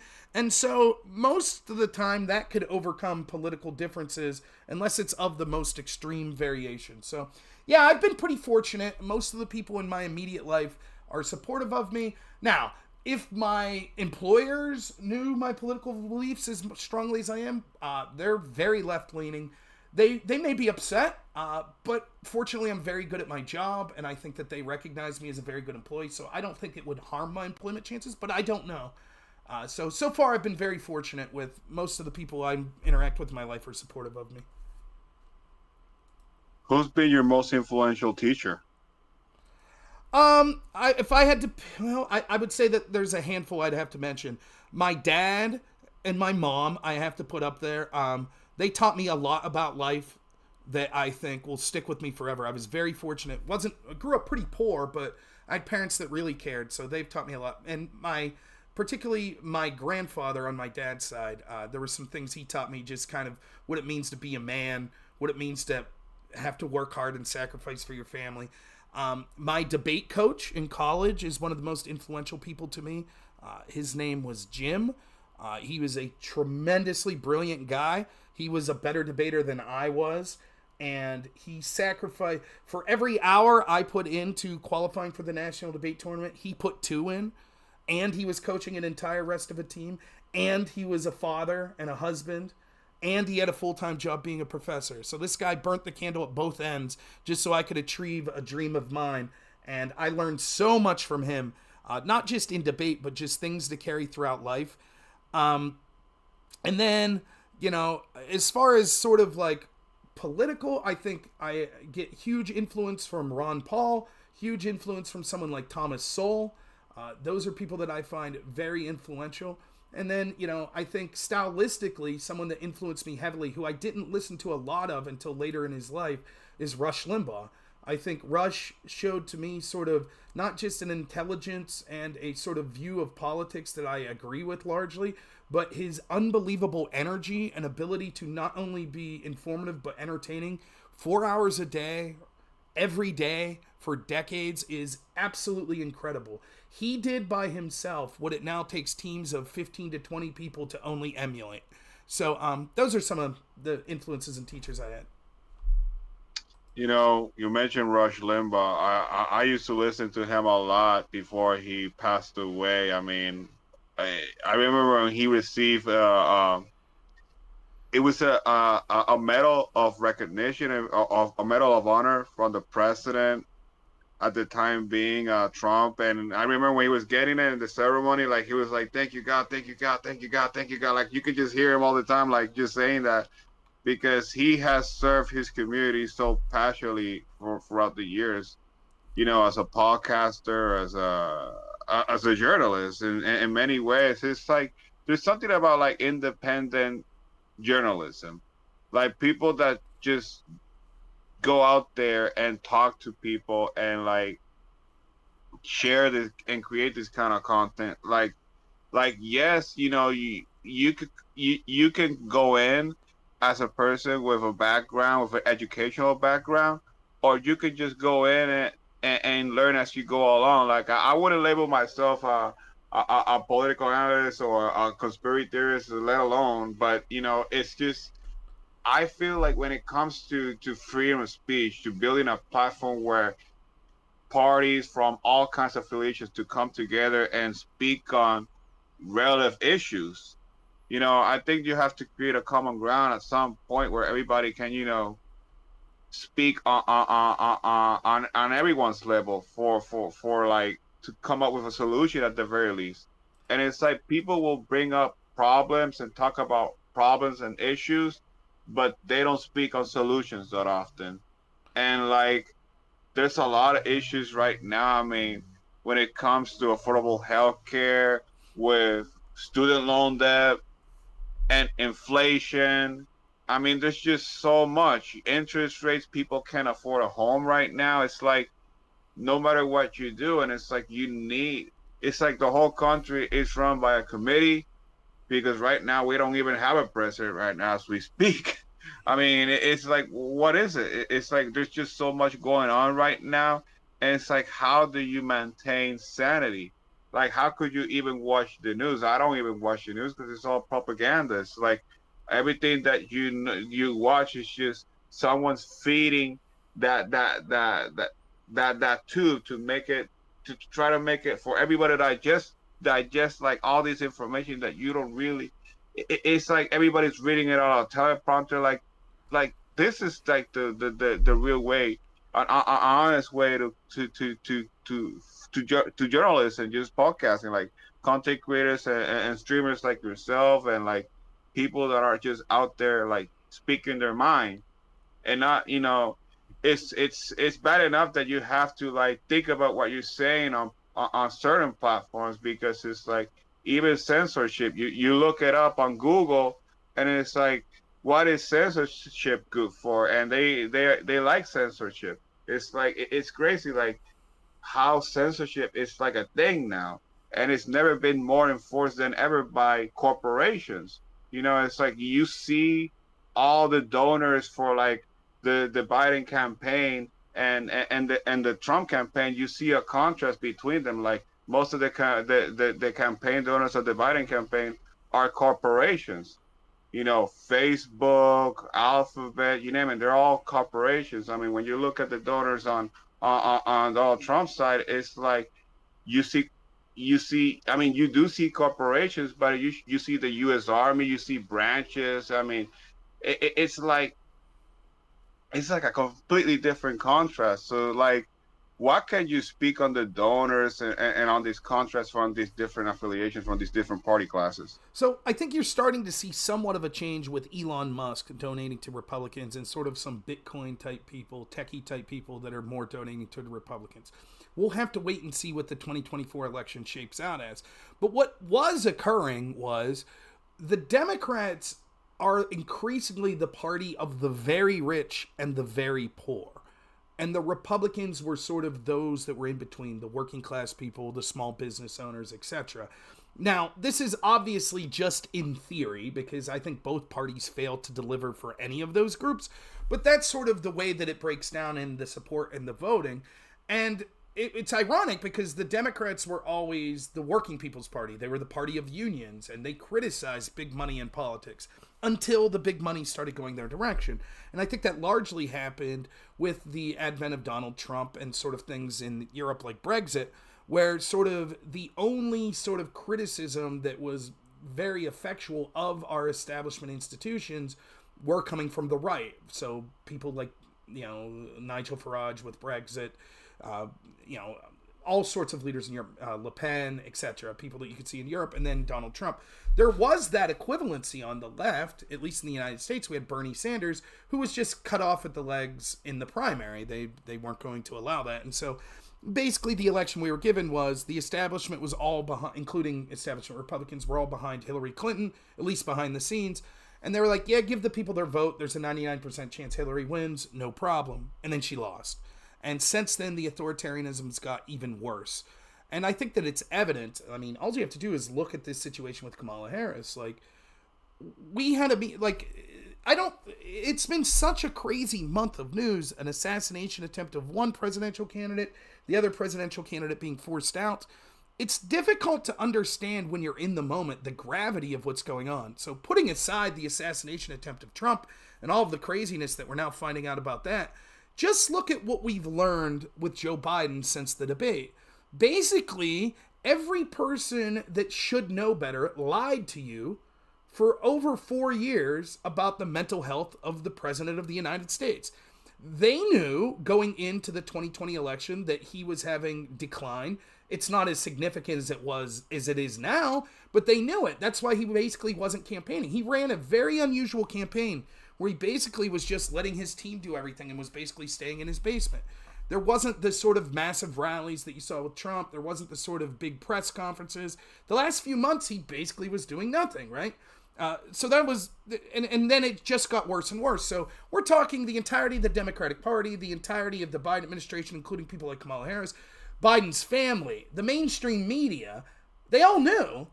And so then it becomes evident for the world to see on this debate stage. And what do? They act shocked. And so now put yourself in the perspective of, there were two camps in the Democrats. There were the Biden supporters, and then there were the people that were smarter that realized that Biden was, unless something crazy happened, was going to lose the election easily. So they wanted Biden replaced. But the Biden supporters, if you look at it from their perspective, it was interesting to see the veil got lifted temporarily, where all of a sudden they're like, wait a minute, the media seems all on board in forcing Biden out. Why? What's going on? This isn't journalism. They're unfairly attacking my candidate. And of course, they don't have any self-reflection. And it's like, but that's exactly what it's been like to be a Trump supporter for 8+ years. This is exactly what it's like. Every news cycle is just innuendo, rumor. Oh, did you hear this person said this about Trump? Constantly, just nonstop. They're not acting as fair journalists. They're acting as propagandists against Trump. That's, in effect, they were telling the truth about Biden, but they were also spreading unsubstantiated rumors. And these people didn't understand. They got the point that it's like, wow, these aren't real journalists. Right, they never have been, at least not in the past 2 decades. They're propagandists. And they're not going against Biden now because all of a sudden they're pro-Trump. They're going against Biden because they want to beat Trump. Because they're not journalists. Their goal's not to spread or to give people a fair accounting of newsworthy stories. Their job's to put their thumb on the scale and be propagandists for the institutions. And so what happened was, as soon as Biden's out, there's this massive astroturfing to rehabilitate the image of Kamala Harris. She's the most interesting person in the world. We never said she was the border czar. What are you talking about? Oh, she's so awesome. And J.D. Vance is weird. He's just weird. And all of these rumors about J.D. Vance. And it's just like right back to business as usual. And of course, that brief moment that the Biden defenders saw through the veil, they're right back into it. Yeah, Trump's evil, whatever. The journalism's good. I even saw some of the people I debate regularly saying things like this on their shows. Now it's time for the New York Times to get on board with Kamala. Why? I thought the New York Times were a journalistic institution. Shouldn't they be on board with telling the news? Not backing one candidate over the other? But of course that's just expected in Democratic circles. And so the same Democrats that will repeat all these talking points to you, like they'll say things like, we need to repeal Citizens United. We need to get big money out of politics. They won't hesitate for a moment to support not just big money, but entire institutions like the mainstream media or social media, etc., putting their thumb on the scale. And now you see they're freaking out because Elon Musk bought Twitter and now he's donating to the Republican Party, and you can see them screaming, this isn't fair. We shouldn't have this billionaire influencing our elections. They had no problem with hundreds of millions of dollars coming from Mark Zuckerberg to influence how our elections were dealt out in 2020. They didn't care. And so what you see, if it goes back to what Kylie was saying, the left thinks that they're morally virtuous, right? And so they don't care. The easiest way I could put this is, I think it was The Guardian, but it may have been The Telegraph. I'm pretty sure it was The Guardian, one of these newspapers in the UK. It had an article when Obama won in 2012 about how shrewd it was that Obama worked with the management at Facebook to get digital data of people on Facebook and then use that as sort of a roadmap to how to tailor their messages and who to send them to, etc. And they were like, oh, this is the wave of the future of politics. Then in 2016, there was this small sort of campaign group called Cambridge Analytic, and they were working with Republicans, and they were sending out polls to help the Republicans, and they used a small fraction of the data on Facebook in order to tailor their polls and to send messaging out. And the same newspaper that 4 years prior had praised Barack Obama, not for using a small institution, but for working with the management of Facebook to use all of this data, they freaked out. And the Democrats freaked out, and they demanded congressional hearings. How can you do this? This is corrupt. That's the Democrats in a nutshell. And make no mistake about it, it's not a left-right thing. It's just that they realize by paying lip service to the causes of the left will be on board them 100%, because the left feels that they are morally virtuous and their opponents are evil. So they'll always say the ends justify the means. So you could be Nike and use slave labor in China, but as long as you say Black Lives Matter, you get applauded. It doesn't matter that you're actually treating your employees like shit. They don't care about that. The same's true of all of these corporations. So they all say, yeah, Black Lives Matter. Our system is rife with this. And so it's not that they're really leftists. It's that they understand by pandering to the left that because the left has won so many cultural battles that they're able to get away with this corruption and authoritarianism. So until big money starts going into anti-establishment candidates, they won't care. And not to be too long-winded, I'll say this is the last thing. That's why you see Joe Biden today pushing for term limits and sort of ethical rules on the Supreme Court, but they're not going to push for that in Congress, where Biden spent, 40 years? Well, why not? I don't have a problem with that. In fact, there's more. The founders had a very good reason why there shouldn't be term limits on Supreme Court justices, why that one was specifically for life, because they didn't want them to tailor their decisions based on trying to win an election coming up. That's why they don't have to get, once you're appointed for life. That's not true of Congress or the president. We have term limits on the president. So the one that we would be more important to have ethical constraints and term limits on would be Congress. And yet they're not suggesting that. Why? Well, it's because they don't really care about ethical considerations of the Supreme Court. They just don't like the decisions that have came recently. So they're going to change the rules. They want every one of these institutions to be on their side. And the left does not care. They don't care at all. They'll say, yes, pack the court. Yes, kick. We don't care what you have to do. Get Thomas off. And unfortunately, not everyone on the left, but a significant minority of people on the left, even probably deep in their hearts, would have supported Donald Trump being taken out by that bullet. Because at the end of the day, they feel so virtuous that they feel that the ends always justify the means, and Donald Trump and his supporters are so evil that if it means that we keep him out of power, it would be worth it. I mean, it really makes no sense why the demonization, like why demonize each other. I mean, I get that, there's purpose in running a campaign, but I mean, you're running a campaign based on hate. The whole entire rhetoric is based on how many people can you, trigger and get them triggered and continue to do so and just build a community on that. And it's like, it's just unsustainable. When it comes to building, coming up with policy and terms, there's really no roadmap. Well, as far as that goes. You know how I told you, in policy debate, how I think it's absurd that everything comes out to nuclear war? And think of how this would play out. So just to get into the weeds here a little, you have to have what's called an impact for your side. This is very, very sort of just talking at it in the most vague way possible. But so what is the impact for voting for your side? Well, the impacts could be measured against each other in basically 4 ways. The fourth way, which we won't talk about much, is we would call case turn. How does it turn the other case? So if my impact is true, what does that do to your impact? Forget about that for now. The 3 big ones that you would use are time frame, probability, and magnitude. So for example, time frame, how soon will this be? Global warming, they might say, well, in 1,000 years, the planet will be dead. That's a very long time frame. Whereas if my time frame is you will collapse the economy this year, well, then the time frame favors me. Probability, obviously, is how likely it is to occur. If there's only a 1% chance of climate change, but an 80% chance the economy collapses, then it would favor the economy argument. Magnitude is the size of it. Well, in that, the economy collapsing, economies will eventually rebound. But if climate change is real, that's the end of the world. So there was an incentive in policy debate to make the biggest magnitude possible. And so the reason that nuclear war was said in almost every debate was when you have thousands upon thousands of debate a year, and you started to discern the lesson to everyone, look, it's easiest just to have the biggest magnitude possible. That's easier. That's going to win way more debates than it'll lose. The same thing applies with what you're talking about here. If one side chooses to say, we think that they'll screw up the economy, we think that they're unintelligent people, and if the other side says, they're trying to enslave women, they're going to kill all gay people, they're going to remove all black people from the country, they've increased that magnitude substantially, and that gives them a huge advantage.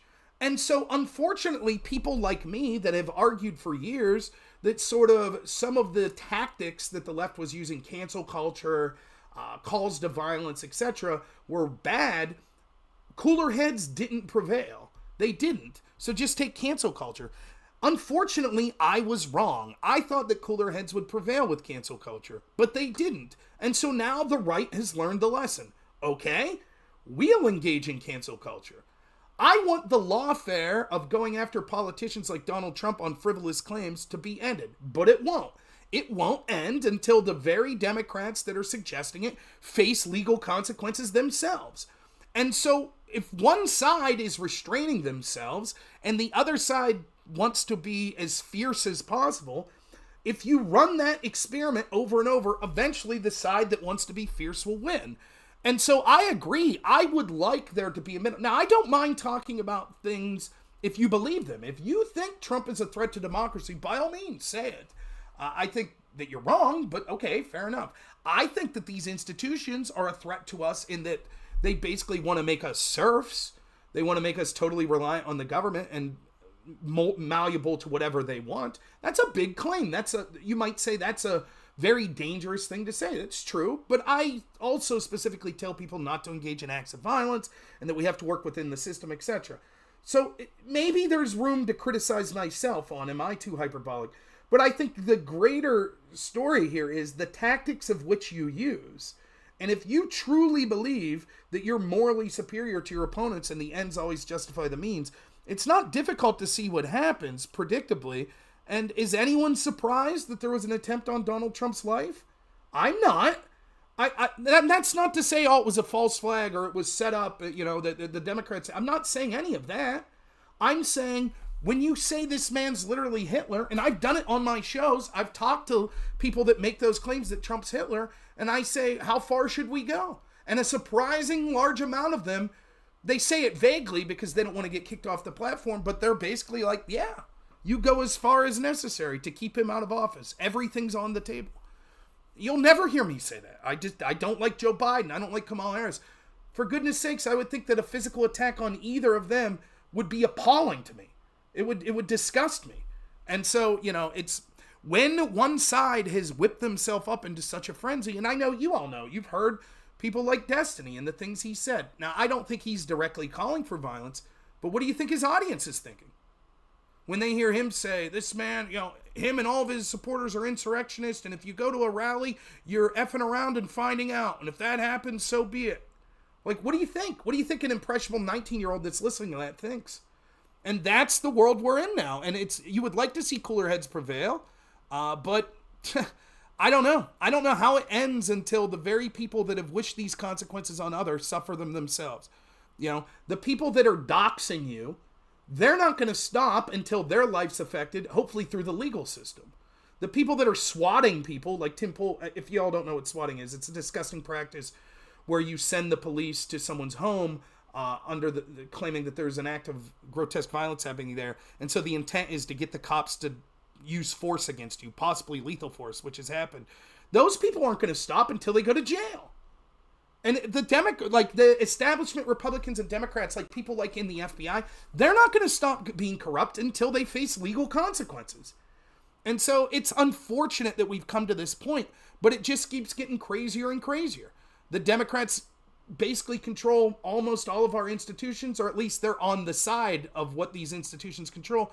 But they got a couple court cases they don't like. Time to pack the court. Time to change the rules, kick people off the court. And that's where we're at. So, yeah, it is crazy. You know, just very recently, the FBI just acknowledged that Donald Trump did in fact got shot in the ear.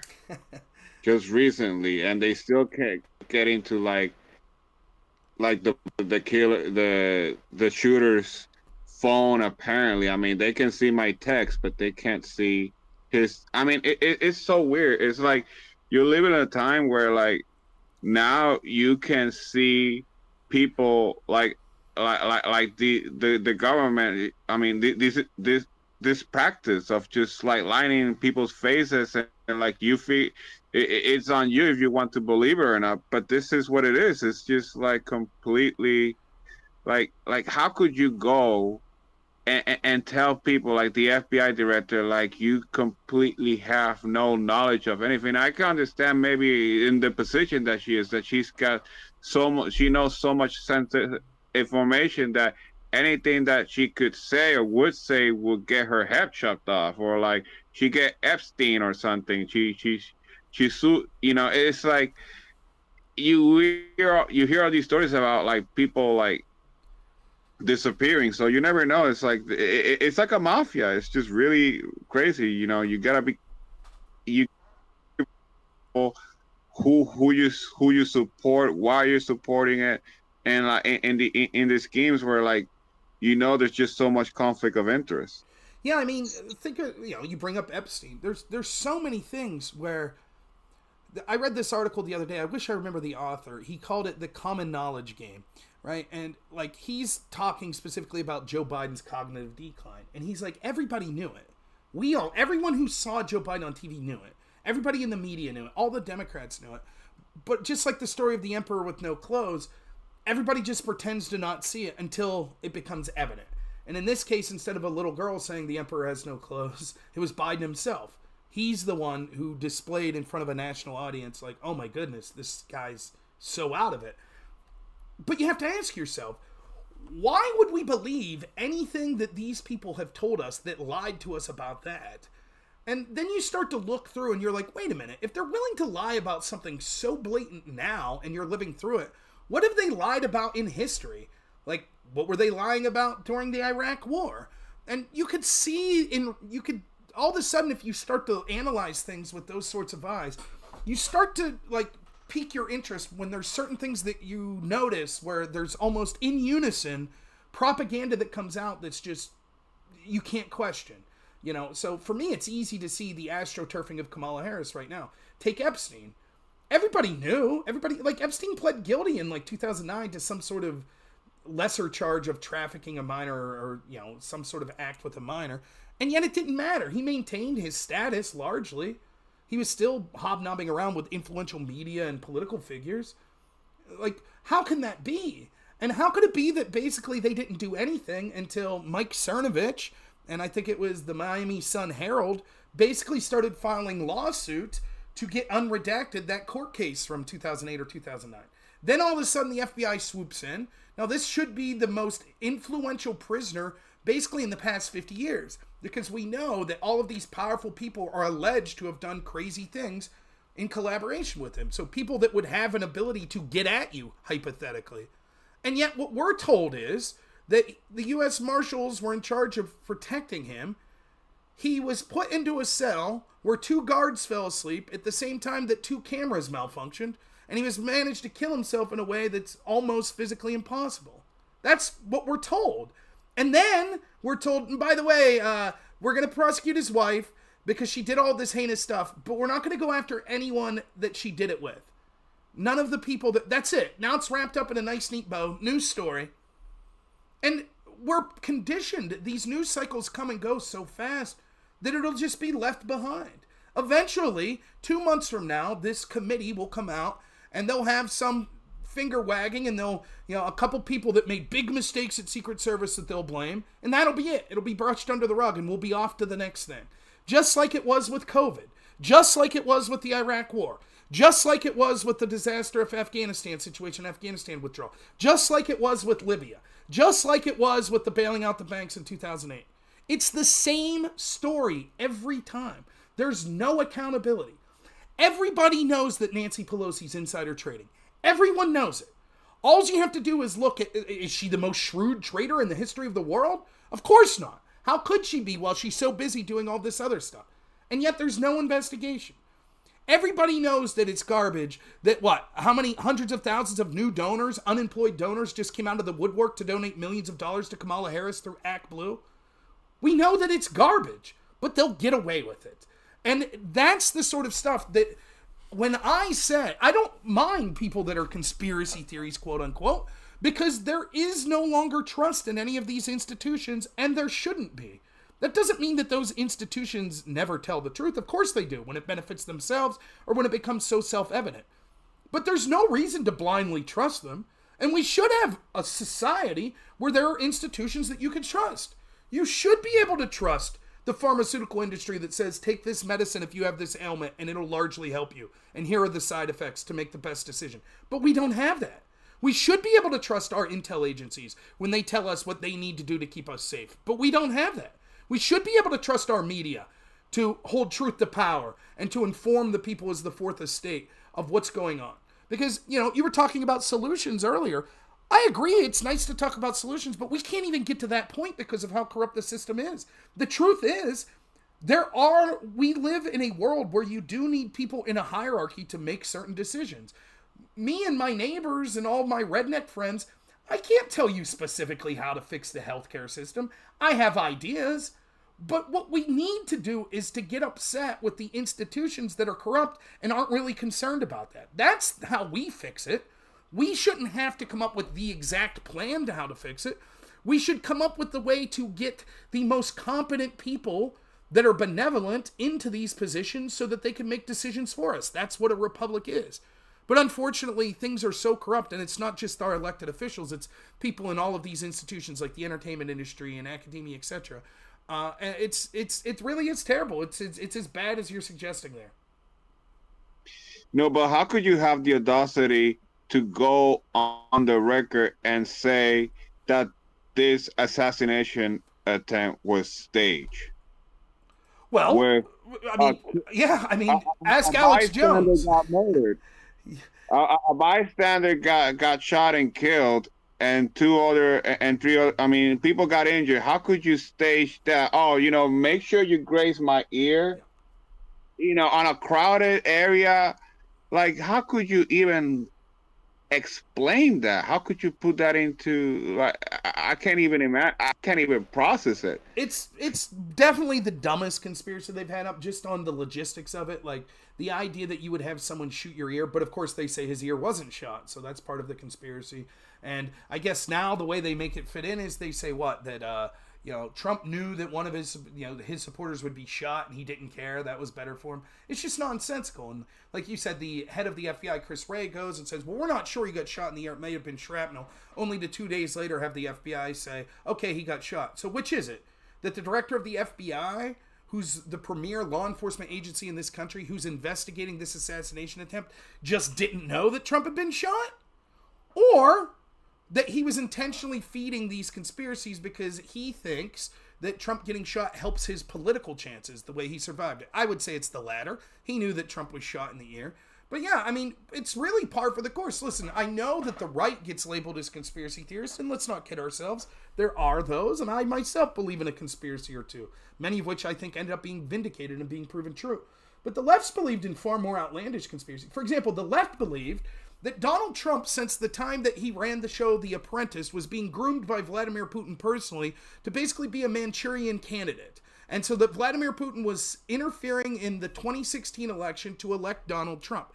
But despite this relationship that Trump had with Putin, Trump went on national television on a press conference and said, Putin, will you still steal Hillary Clinton's emails? Now, why wouldn't he do that in private if he had this long-lasting relationship built up with Vladimir Putin?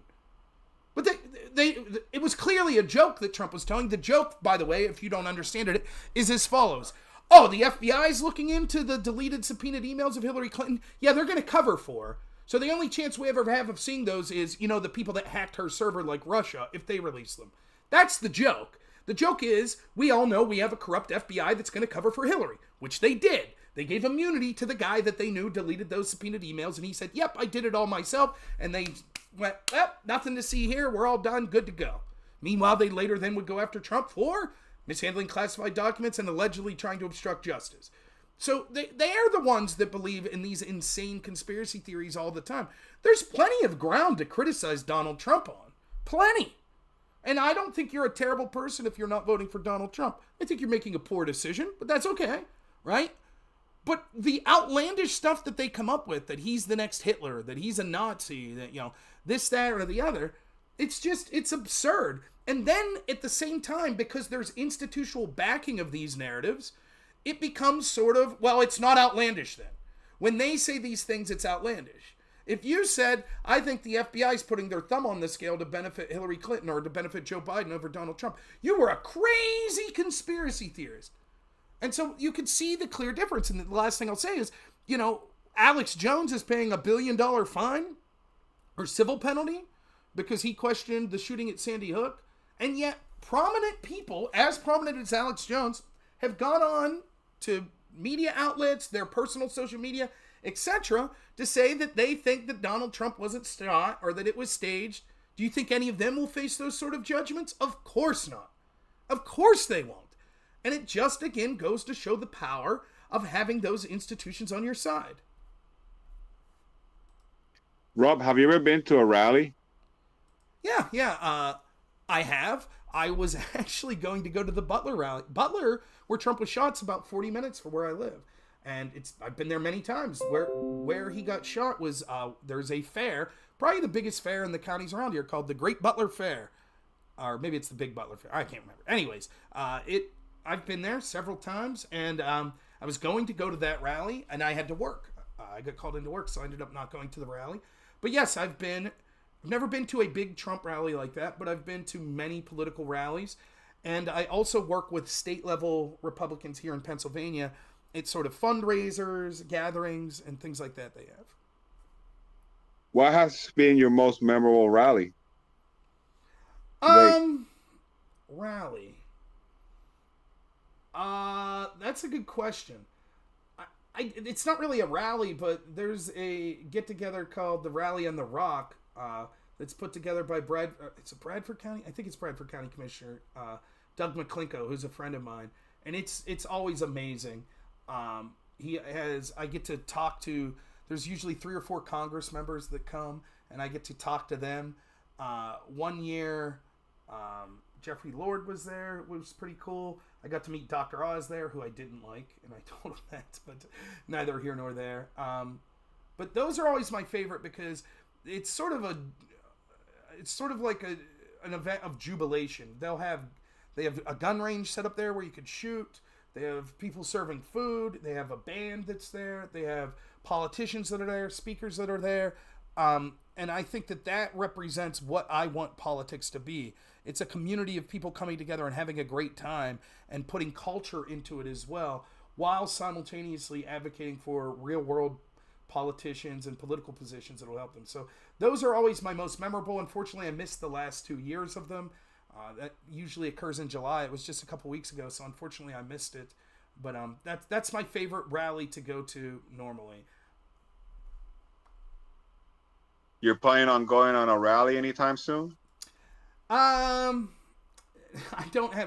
so busy, I doubt that I'll make time to do one. If there's another one around here on a day that I have off work, I would go, but I don't have any plans. I have talked to a left-wing streamer who lives in Pennsylvania that wants to meet up and go to some sort of political rally and sort of do a live stream from there, me and him together, maybe interviewing people that are there.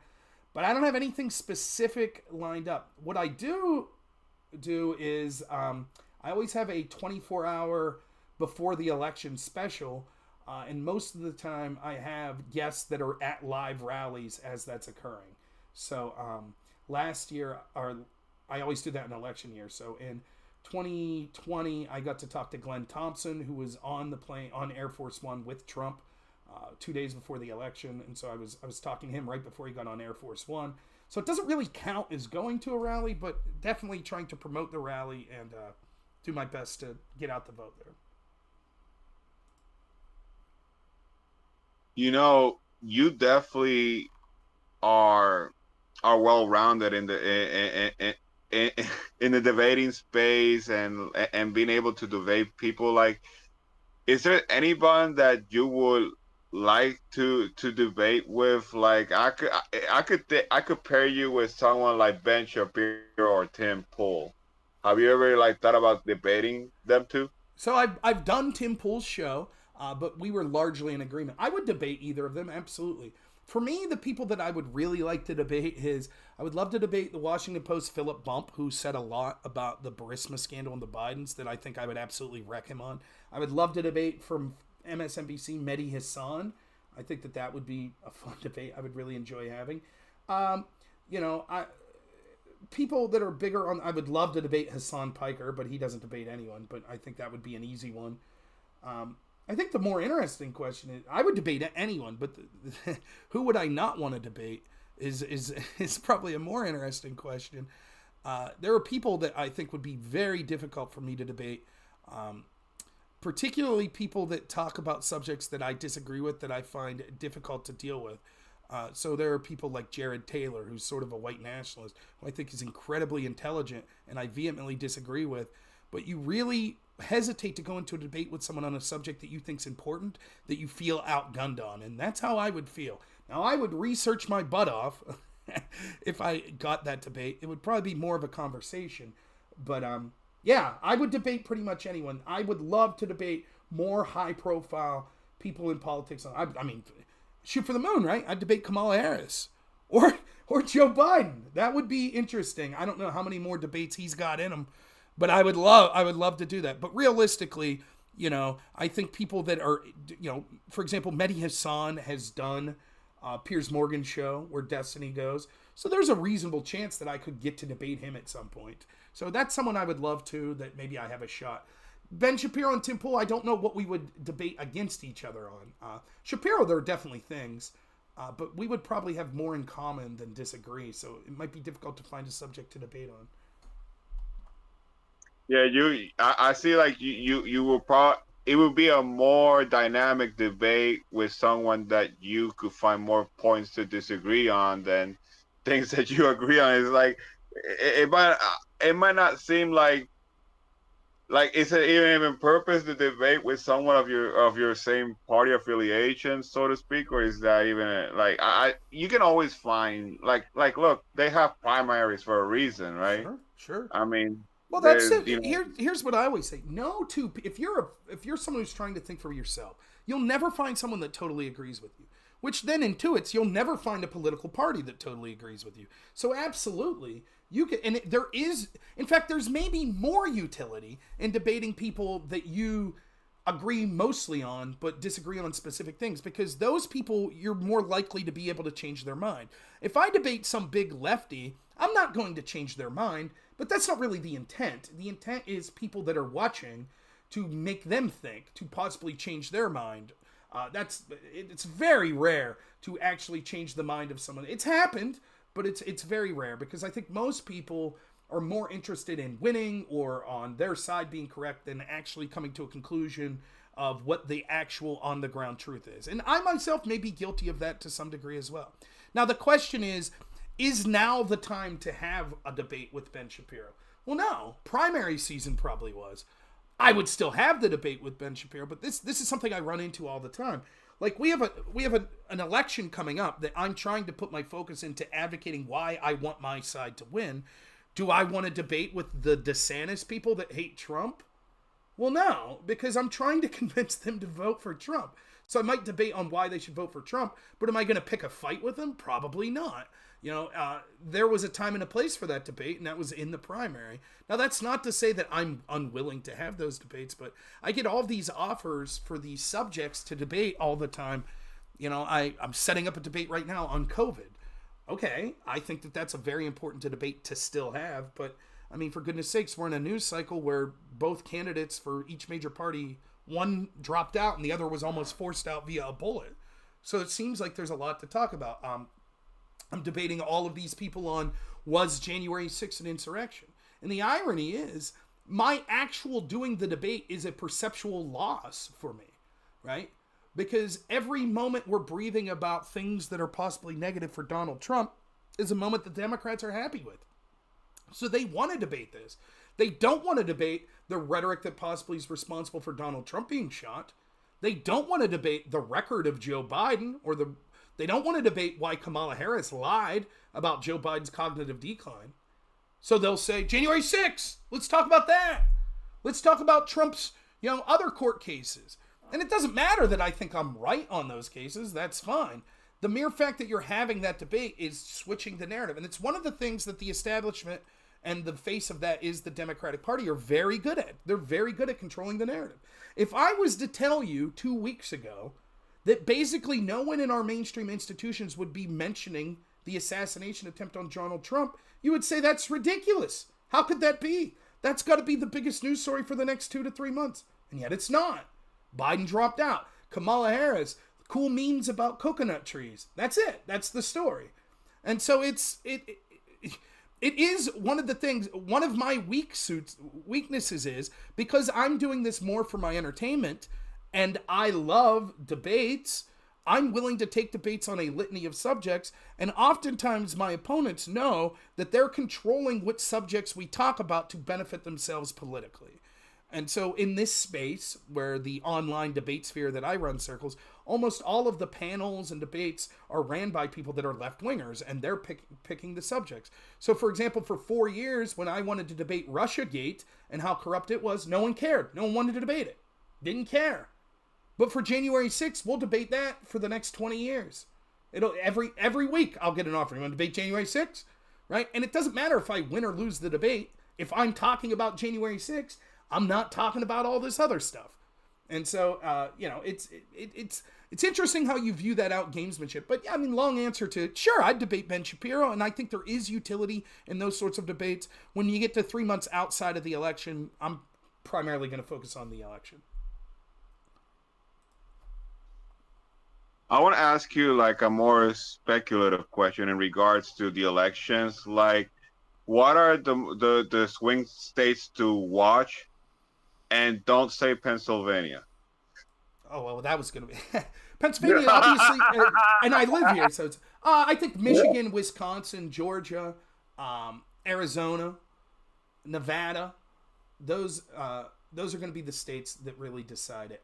I think you don't want me to say Pennsylvania, but I think the big three to look out for are Wisconsin, Michigan, and Pennsylvania. I think that that's primarily where the election will be decided. If Kamala Harris would win Pennsylvania, which I think is likely, I actually think Trump's chances of winning, despite what the polls are suggesting right now, is incredibly low, because I think that the polling, I'll try to be judicious when I say this, I think that the polling doesn't take into account ballot harvesting. And in Pennsylvania, I have not seen many efforts by Republicans or anyone else to rein in how the elections are proctored here.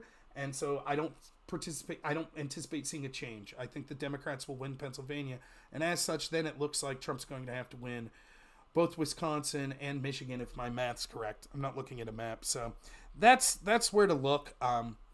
We'll see. We still have to see who Kamala Harris picks as the VP. Some things to consider. The polling looks better for Kamala Harris than it did for Biden. I anticipate that to continue. However, I think that Kamala Harris got an initial bump. She'll also get a bump when she picks her VP, and she'll get a bump with the DNC convention. The question is, how do they play out the next 2 months for the election then? That bump will eventually recede. And so the question is, does Trump do anything stupid or say anything stupid? Or does some other crazy event happen that changes that around? I don't know. But ultimately, I expect that the polling will tighten by the end. They always do. That way they can say, well, we were within the margin of error. And, I think that it's not necessarily how many people want a particular person to vote. It's who votes and who counts the votes. And I think with things like ballot harvesting, even the legal versions of it, I think that it lowers the bar to entry to voting to where you have a bunch of people that used to not be likely voters that now will, because it's literally just as simple as, yeah, I'll fill this out and hand it to someone and then they'll go do whatever. And so I think you get more disinterested voters. and the Democrats have a far, far greater advantage with those voters. So between that and what I see as a bunch of scandals that'll come up about Trump, probably almost all of them untrue, and manipulation of algorithms on places like Google, social media platforms, etc. Plus, I anticipate the intel agencies interfering again, like they did both in 2016 and 2020.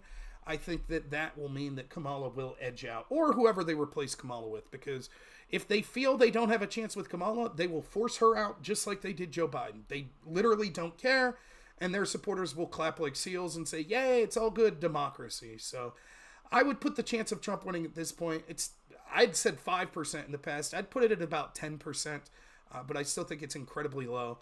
Having said that, I was wrong in 2016. I did not think they would leave Trump win in 2016, and I was wrong about that, so I'll be more than happy to be wrong. And I wish that all Trump supporters and Republicans would embrace my ideology, because if you think that Trump's easily winning, then you're less likely to crawl over broken glass to vote and to get other people to vote. If you think he has a very small chance of winning, then you're probably going to bust your hump to do everything you can. So that's the approach I'm taking.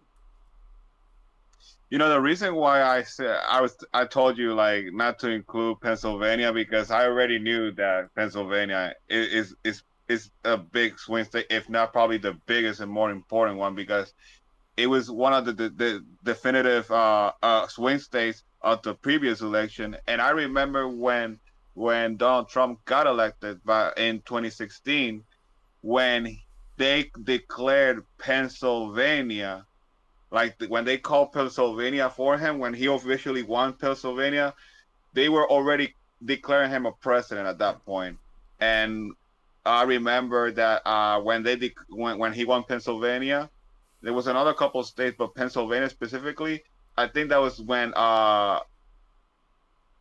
actually Hillary called Trump to basically congratulate him for winning the presidency at that point, because he knew that he was going to win at that point. And it's like Pennsylvania, it took forever for like, it's just one of those states. It's really strange. Like, why, like the assassination attempt happened in Pennsylvania.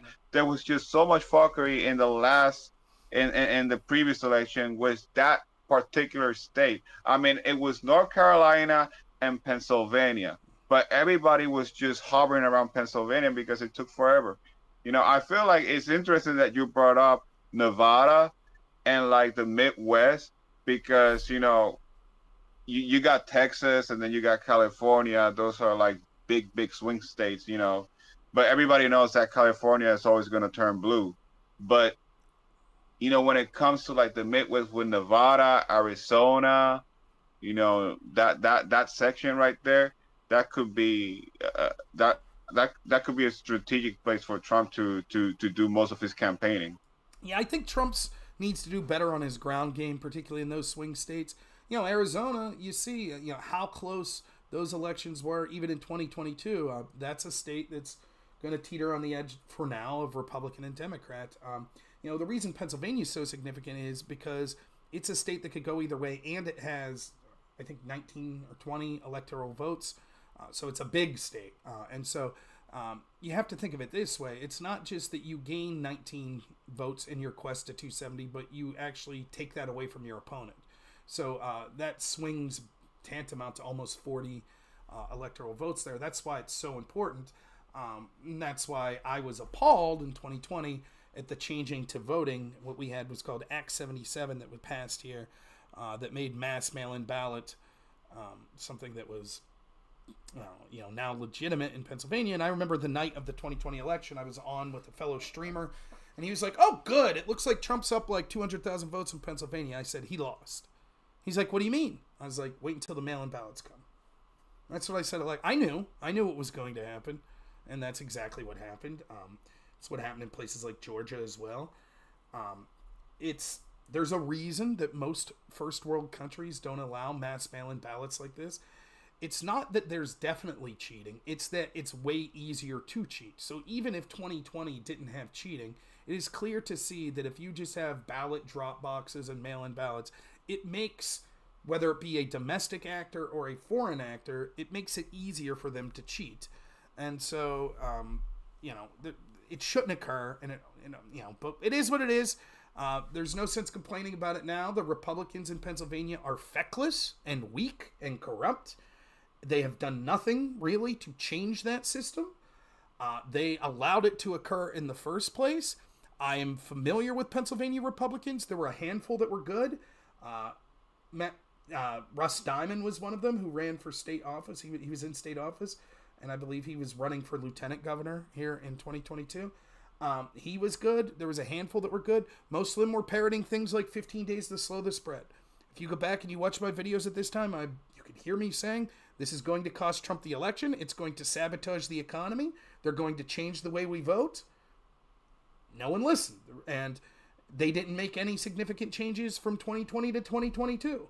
Not only did they not make any legal changes, they've kept the exact same people running the Pennsylvania GOP, even after they lost to John Fetterman, a stroke victim. And so I am highly skeptical that Donald Trump, despite what the polling may suggest, will be able to pull out a victory in Pennsylvania. And if he can't win Pennsylvania, it's going to be a real uphill battle for him to have to basically sweep both Michigan and Wisconsin to be able to make up for that. So, unfortunate, but what that does is it motivates me to try to do even better here in Pennsylvania, to get people registered to vote, to get people, in any way they can to get out there election day or with ballots beforehand, etc. So I'm not giving up. That's not what I'm suggesting. But, this is why in 2022, I spent a lot of times behind the scenes trying to get a leadership change here at the Pennsylvania GOP, unsuccessfully. Instead, I just made a bunch of enemies, because anytime you suggest change in leadership, everyone thinks you're the worst person in the world because you're costing them their job, and so you need to shut your mouth and wait your turn. Okay. That's how the game's played, I guess. So definitely Pennsylvania is going to be the most important swing state, the way I see it. Everybody's going to be watching that state like a hawk. If that state turns red, oh my gosh, it's I don't know. If you're left, you better run to the hills. It's not. Well, and then there's a reason. I mean, one of the big things in Pennsylvania is fracking and energy. It's a big issue here. And Kamala Harris has in the past said she would ban fracking. Of course, she's running from that position now, which is predictable.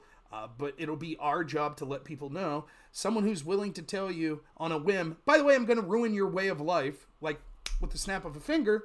I wouldn't trust her now saying, never mind, just joking. I was just joking about that previously.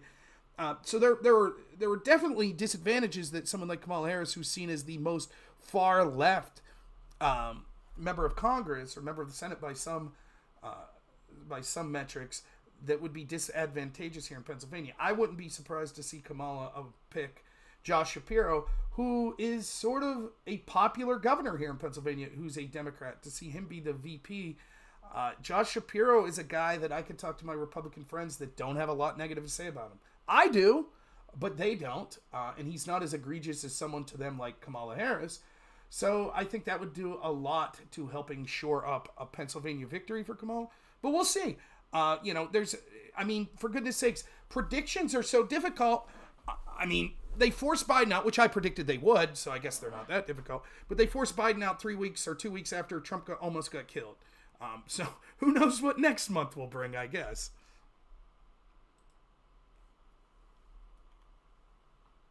I'm curious if you believe they're going to be using immigrants to cheat on elections. This would be a question that, to be honest, if we are making predictions here, I feel like it's more than a prediction. It's a past history that happened. And exactly as you said, the fact that you can cheat, and the fact that the way to prove that there was some kind of fraud there takes too long, and I feel like it's such a bad management of any kind of election. The ballot harvesting, the mail-in ballots, it's outrageous for even for Eastern European, if you know what I mean.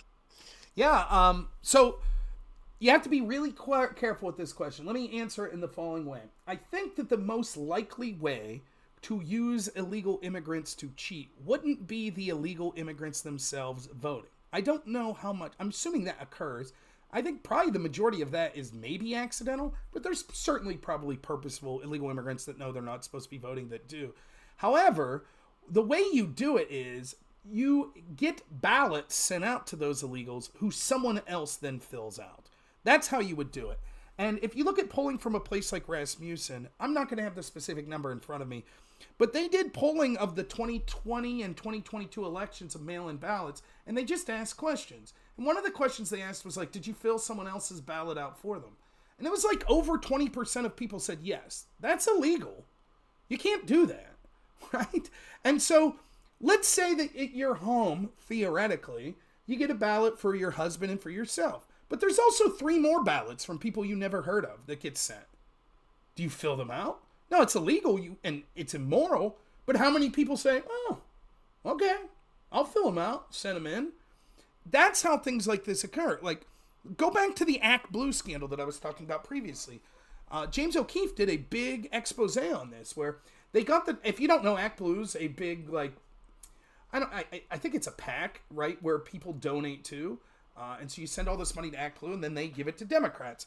And it's like the biggest platform for the Democrats to receive donations. And so James O'Keefe goes to these, like, poor-looking communities, or whatever, just communities, where there's these interesting donations that are occurring. Like, there'll be one person from one resident that donated, like, $100, something like 173 times.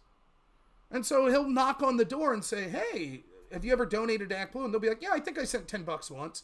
And they're like, did you donate like 170 times? And they're like, no.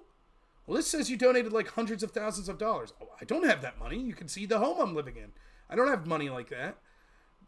That's how it's done, right? It's this sort of, when there's a bunch of ballots going around, that's why cleaning up voter rolls are so important. And that's why the Democrats fight so vociferously against it. They don't want the voter rolls cleaned up because they want there to be a possibility that all of these ballots are out there that someone could fill out. That's the point. And it's very difficult to catch that sort of stuff. And so, now, having said that, was there enough of that to cheat in 2020? I don't know. I suspect that 2020 was stolen in a different way. It was stolen through manipulation of algorithms. It was stolen through manipulation of the mainstream media, social media, the intel agencies, academia, the entertainment industry, all working in tandem to promote hoaxes about Donald Trump, to keep stories critical of Joe Biden out, to astroturf people on what was going on with Joe Biden, holding back evidence of his cognitive decline, etc. And when you consider that the election was decided by 44,000 votes in 3 states, it's clear to see how having that much of an influence would be able to swing an election. That, to me, particularly egregious would be the intel agencies and them pressuring social media companies to censor certain stories. That's tantamount to stealing the election. The bigger question I had after the 2020 election was, what if there wasn't a problem with voting machines? What if there wasn't a problem with the legal? Let's assume that it was all on the up and up. What that means is that our institutions were able to drag a man with obvious cognitive decline who basically didn't campaign for 2 years across the finish line. And their tools are only going to get more successful. Social media, algorithms, etc. are only going to become more and more of a share of where people get their public information as time goes on. So if they're able to manipulate that now to get Joe Biden across the world, or across the finish line, how can we be certain that within 8 years Google won't pick every single president? And that's a question that's far scarier than illegal immigrants voting. Because what do you do about that? How can we change that? And even Republicans in Congress that should be speaking up, guess who donates a lot of money to them? Alphabet, Google. And so who's going to be there to do something about this? That to me is the greater question. And so when I see the astroturfing of Kamala Harris in this past week and a half, what has Kamala Harris done? Did she give an impressive press conference? Did she give some sort of impressive speech? Did she have some sort of debate? No. It's all astroturfed by the media. If they talk, it's self-fulfilling. If we talk about how great she is long enough, then she becomes great. If we talk about how Joe Biden's mental decline is so bad long enough, then the voters say, well, we don't want Joe Biden anymore. they're able, and this has been known, like you go back to Edward Bernays, who was like the father of modern advertising.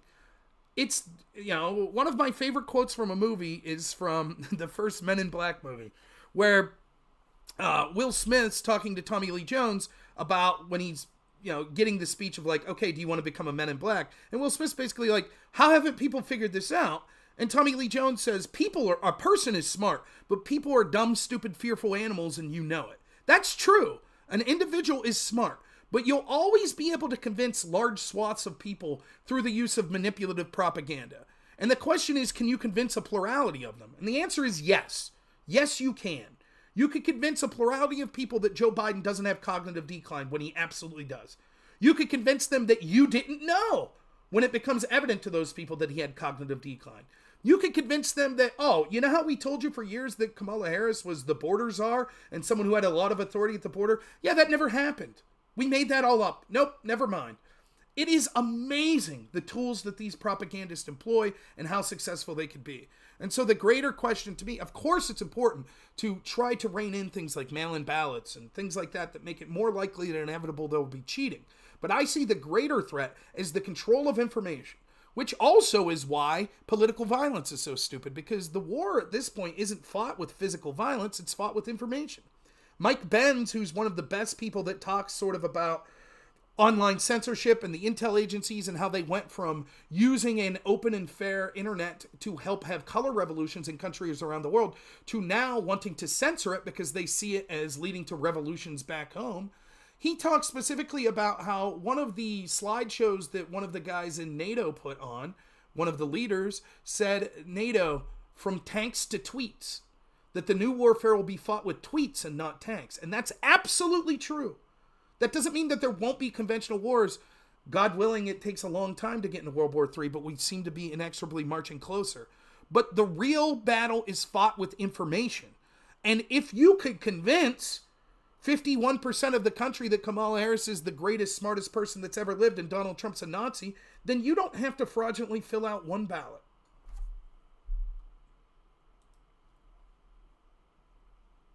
In all fairness, I feel like that's gonna be harder to achieve just by talking about her greatly. I feel like it's not gonna happen. So I'm not gonna foresee a second attempt, even though I'm quite pessimistic usually. So I'm not gonna be surprised by anything.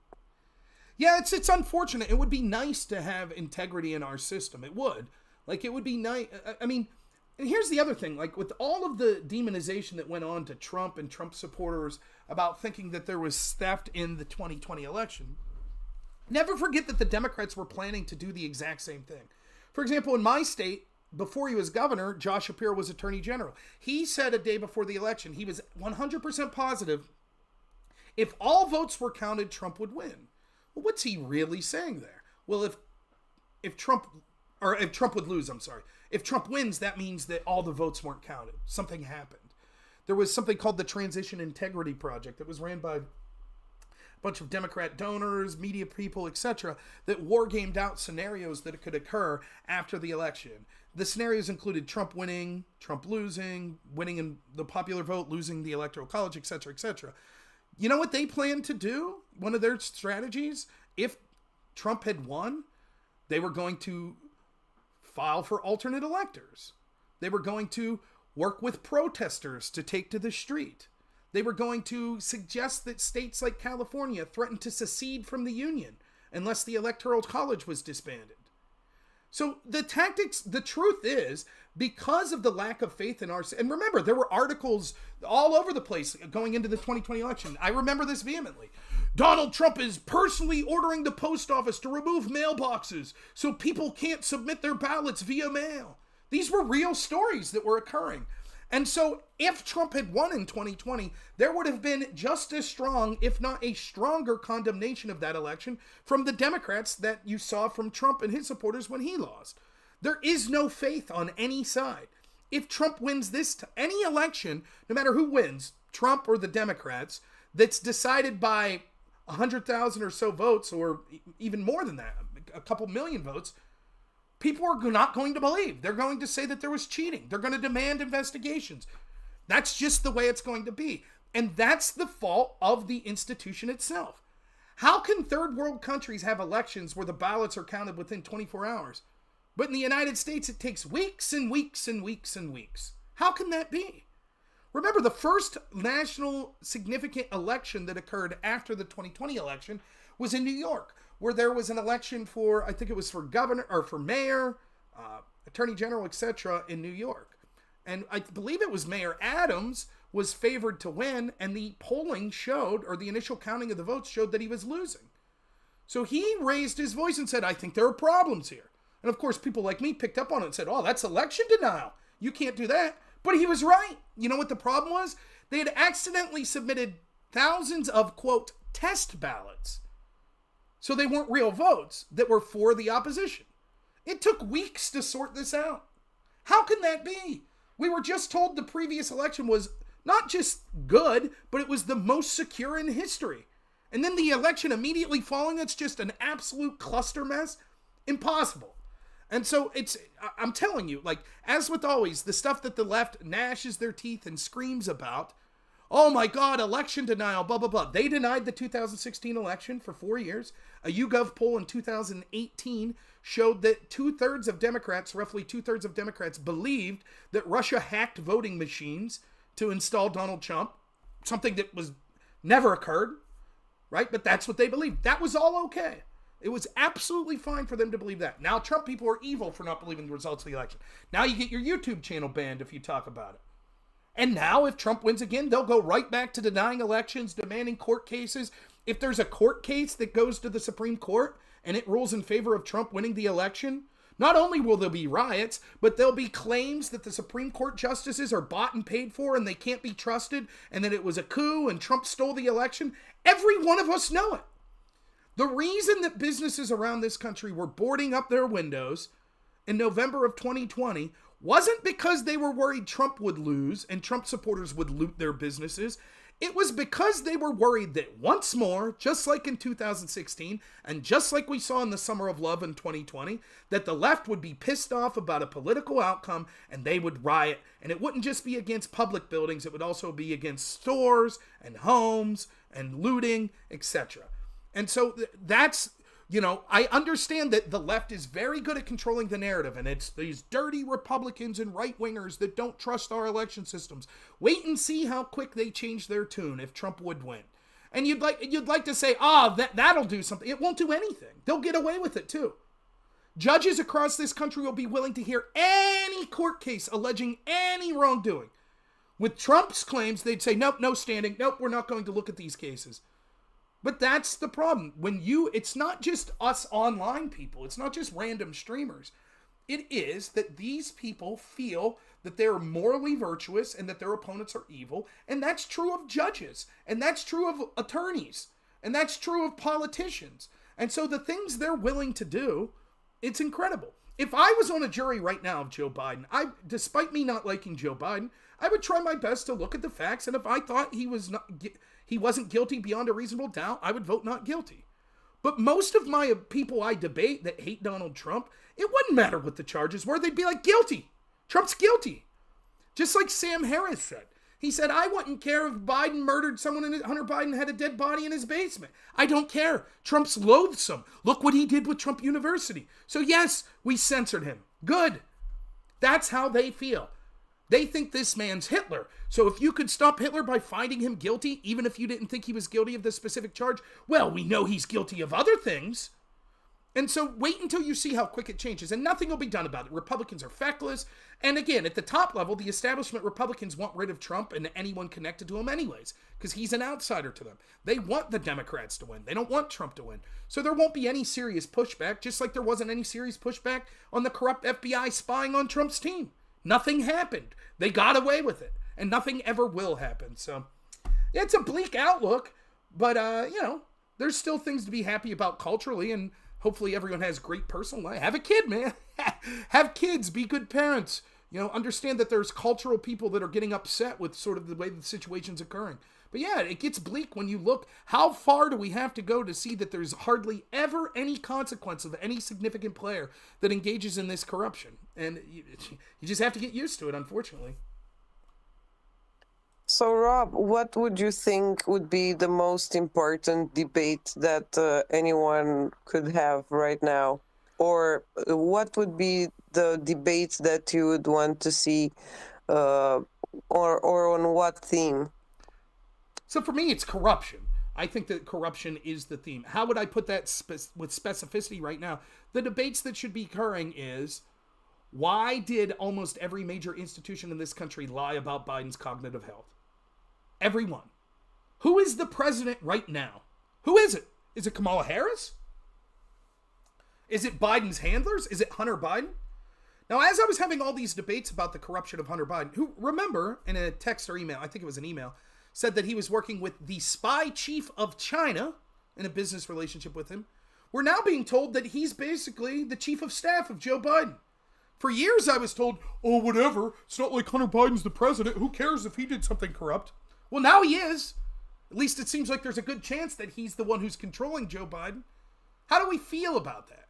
How do we feel about the fact that we were gaslit by our media? And the reason this story is so important is we can disagree on, was January 6th an insurrection? Was the Bidens guilty in the Burisma scandal? Was there sort of, was the Biden family, doing pay for play, selling on the family name and then getting contacts to the vice president, senator, or president? All of those are conversations that you could disagree with, right? But everybody knew that Biden had cognitive decline. We all knew it. Everybody knew it. How could they lie right to your face like that? If they're willing to lie about that, you think they're telling the truth about Kamala Harris? You think they're telling the truth about Donald Trump? You think they're telling the truth about any mainstream politician? And if we can't have a media that we trust or politicians that we trust, who do we have? What? I mean, think of the things they've told us. They're currently, every month, they put out economic numbers that say how great we're doing. And then almost every month, those numbers get revised down months later. But it's too late. The media's already reported it. The Democrats have already talked about how great it was. They did the same with the border. They told us for years, no problem at the border, no crisis at the border. They tell us the economy's doing great. But almost everyone I know can almost not afford groceries anymore. I don't live in a wealthy community. Everyone I know lives paycheck to paycheck. We're all struggling. And yet we're constantly told, no, greatest economy ever. Most secure election ever. The border's secure. There's no crisis. These are things that are blatantly untrue. But they can manipulate these institutions. Well, look at these statistics here. They say that you're seeing it. You go to San Francisco, you think you see a lot of crime. Not true. Let's go to the FBI numbers. But I see it. Nope, you're mistaken. How can we trust any of these institutions? And it's unfortunate because what makes civilization work is having a high trust society. At the end of the day, we're all playing this game where we have to trust one another to a certain extent. We do. And that implies that we have to trust institutions to some extent. You trust when you take the Tylenol that it wasn't poisoned, that the company didn't intentionally harm you, right? You're trusting that. When that trust goes, and it goes more and more and more, what happens to society? And that's what we're going to find out, because there's just no trust, and we're being demonized. The people that see the institutions and they're like, wait a minute, you lied to us about Biden's cognitive decline. Those institutions then look at us and say, you're dangerous. You need to be censored. This is dangerous disinformation.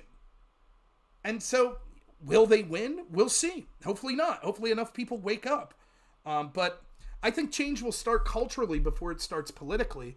And so that's why I don't have the greatest amount of hope that there'll be like some political figure like Trump or DeSantis or Vivek or RFK or anyone that one guy's going to come in and clean everything up. It'll take decades and decades and decades to restore trust in these institutions. And it's going to require real legitimate consequences for the people that have engaged in corruption within those institutions. So the slogan should be, let's not be dangerous for our democracy, right? Since they repeated so many times. That's good. I mean, for me, for me, it's just everything should be allowed to be questioned, right? That you should. The way I look at politics is this. Anytime you want to give the government authority to do anything, imagine that the person that you hate the most is now given power over that. Would you still want them to be able to do that? Now, this should be easy for the left. If you say, yeah, we're fine with the DOJ going after political opponents, blah, blah, blah. Okay, if Trump wins, are you okay with that? You cool with that? If a Trump points like Rudy Giuliani and starts being like, okay, we're subpoenaing all the records of the Biden family and the Harris family and the Obama family, you cool with that? That's all right? If the answer is no, then you ought to be skeptical when it's occurring the other way. You cool with FISA warrants? With, Barack Obama's FBI being allowed to get FISA warrants to spy on his political opponent using disinformation that was paid for by Hillary Clinton? You cool with that? Because what if Trump does it? Are you going to be cool with that? Is it okay if him? And if the answer is no, then you should be skeptical of cheering for it when it's your side. And so for me, the logical extenuation of that is we should be allowed to question everything. And that's how I sincerely feel. And so for me, like the idea of, that's why, and maybe I stand apart from other conservatives on this as well, where, if someone wants to say they think Trump's Hitler, they have the right to say that. And if some lunatic goes out and hurts Trump because of that, I don't necessarily blame that individual. I think that individual saying something that hyperbolic is wrong. I think they should be careful and they should let their audience know that violence isn't the answer. But would I want someone coming to me and saying, Rob, you're peddling dangerous disinformation about the FBI or about the CDC? Of course not. I wouldn't want them to censor me under that. I believe what I'm saying is true. So I have to give them the same courtesy, but that's because I'm a person of principle, which again gets back to the fact that that's one of our greatest weaknesses. I'm someone who's principled. I'm someone who's trying to apply my standards to the people I disagree with. They don't give a shit. They have one set of rules for themselves and another set for you.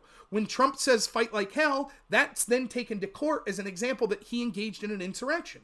But if I could show 50 examples of Democrats saying fight like hell, even as riots were occurring all throughout this country in 2020 with the George Floyd riots, they would say, oh, that's just a figure of speech. Alex Jones pays $1 billion for believing in dangerous conspiracy theories, but the left could believe in them with impunity. And so it's, for me, I don't know what the motto is. I mean, distrust everything the government does. That's my motto. Never accept what they're saying at face value. That doesn't mean they're always lying. Of course not.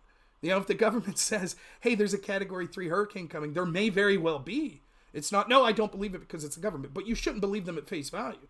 You should make them present evidence. And you should understand that they are political actors at this point. They are not dispassionate, objective people. They have an agenda. And if you and the truth disaligns with that agenda, then you're their enemy. And that's often the case. The average person is not the agenda of these institutions.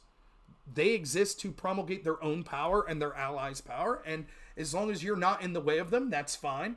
But once you become a stumbling block, then you're treated like an enemy. And the next thing you know, FBI agents are showing up outside school board meetings because parents are upset about masking policies. Rob, we've been here talking for like 2 hours. We're going to be wrapping it up in a minute. I want to ask you like a couple more questions, and I want to see if Kylie wants to ask you some more. But from here now, like, what are your plans for the short term and long term?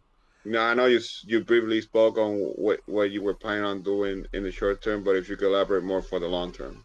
So, okay, so there's two ways to look at this. It would help if I unmute, right? There's two ways to look at it. So there's what I plan on doing with the channel, and then there's plans of what I want to do in life. So I'm a very weird person. Long term, my ultimate goal, I would love to have sort of a radio type show, though it could also be broadcast online, like Rush Limbaugh.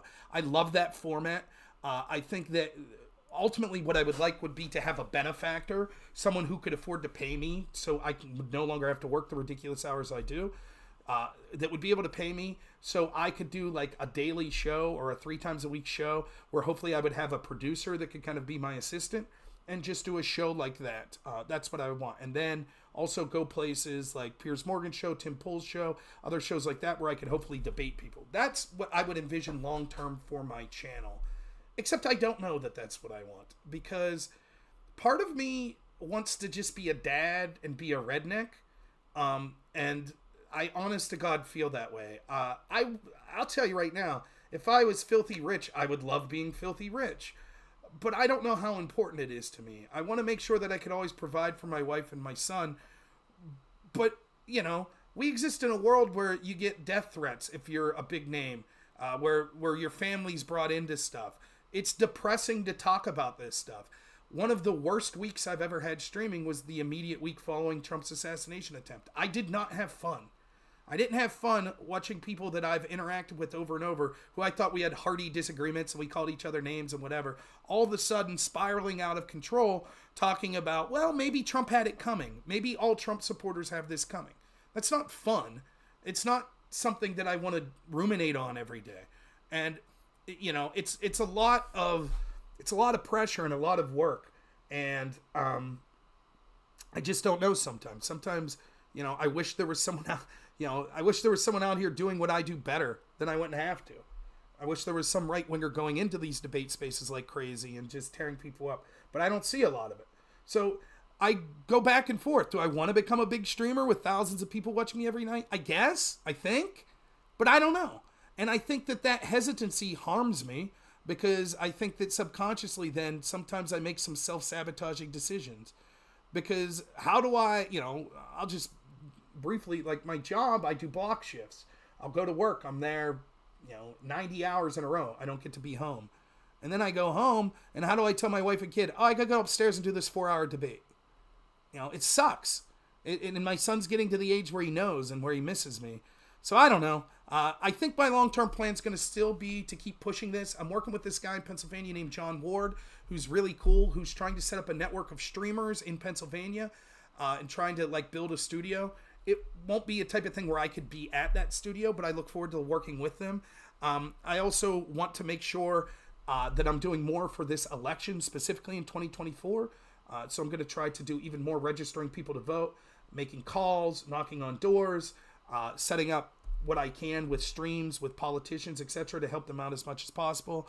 But I'll probably be honest, unless something significantly changes after the 2024 election, I'm probably going to take like a month or so just to breathe, take a break, spend some time with the family and stuff like that, and then hopefully hit the pavement running with, trying to come up with the plan to take my channel to the next level. So I can tell you that with everything that you are juggling and you're planning on juggling, with everything that you got lined up, you do more campaigning than I'm sure that a lot of individuals, whether it's from the right wing or the left wing. I mean, you do a lot of campaigning. I mean, that's and not just it, you can campaign for your community.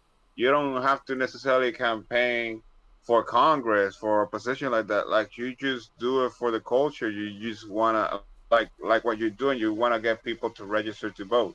I mean, that's you're changing people's lives in different perspective, giving them purpose, because it's like, one thing is just going about it like your opinion doesn't matter. Of course it does, and it should.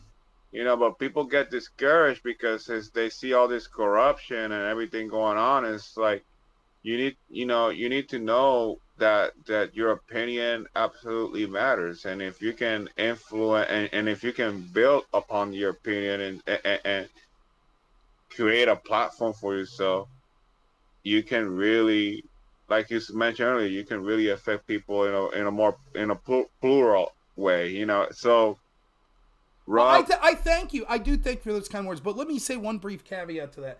I mean, everyone could do something that's way more important than this. Like, work at a soup kitchen, be volunteer to be an umpire at the local little. There's so many things you could do for your community. I don't think I'm any special hero. I'm as conceited and arrogant and greedy as anyone. I really am. I primarily do this for fun. I really do. I hope that I'm moving the needle in things in a positive way. But I legitimately, from the bottom of my heart, don't think that I'm some overly moral person that's making these sacrifices. Everything I've done was because at the end of the day, it was for me and for my family. So I do appreciate the kind words, and I hope that it does have a positive impact on people. But, I look at it sort of like, is John Mayer or Taylor Swift, are they, I'm sure they change people's lives for the better. I'm sure there are people that look up to them as inspirations, but they're doing it for personal reasons, and ultimately that's who I am. I'm not the moment this becomes less fun to me than it is fun doing, then I'm done. And I Maybe that makes me a crappy person. Maybe I should say, no, there's something more. I have to do more. Maybe that's true. But I'm just trying to be honest with myself. And I don't want to give a false impression to people that think like, oh, what a moral guy. He's self-sacrificing and stuff like that. No, I mean, there are sacrifices, but all of you do self-sacrificing things. All of you.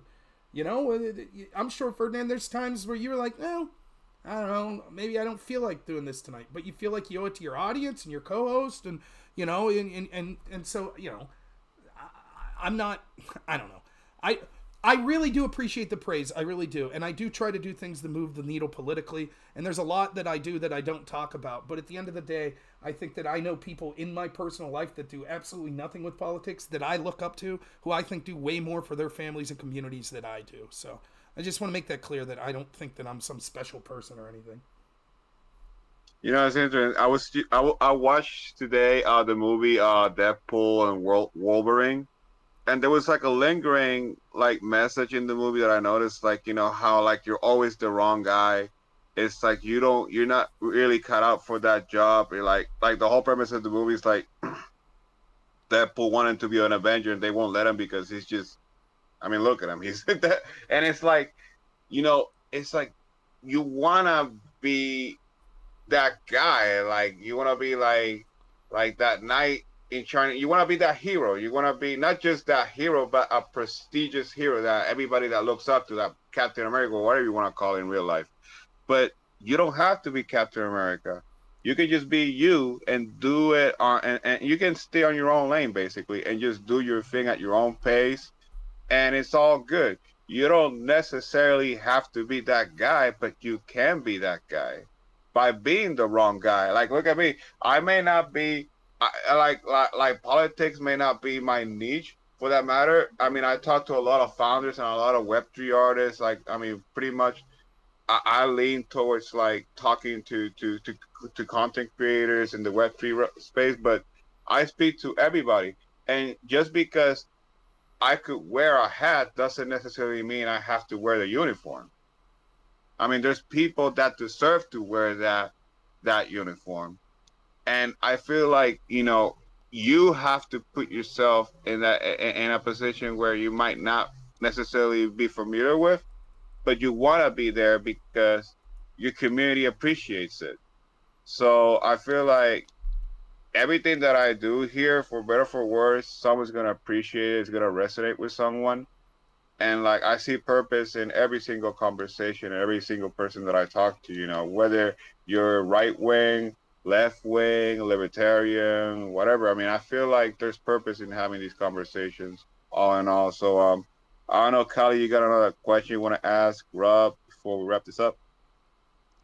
Oh no, I think if I have several questions, which I think we should take to another political space. Maybe Rob would, if you would ever have the time, I would love to talk more. I feel like the questions would never end. Okay. Oh, that's perfectly fine. I'm booked up the next couple weeks, but absolutely, I'd be willing to talk to you, both of you again, or if just one of you, that's cool too. But yeah, Fernand, I think you're absolutely right in what you say there. I guess I used to have these visions when I was younger that like you want to have this great act of heroism, like you want to leave your mark on the world, where you do something that'll be remembered forever, like this one moment where like the end of the movie. One of my favorite movies is Conan the Barbarian, and where he's giving this prayer to his god at the end, and he says, all that people will remember is that one few stood against many. Like, that resonated with me as a young person. It was like, yeah, I want to, like, not a physical battle necessarily, but I want to fight this great battle. I want to do something that's awe-inspiring for generations to come. You know what I want now? I want to be a good dad. I want to be a good husband.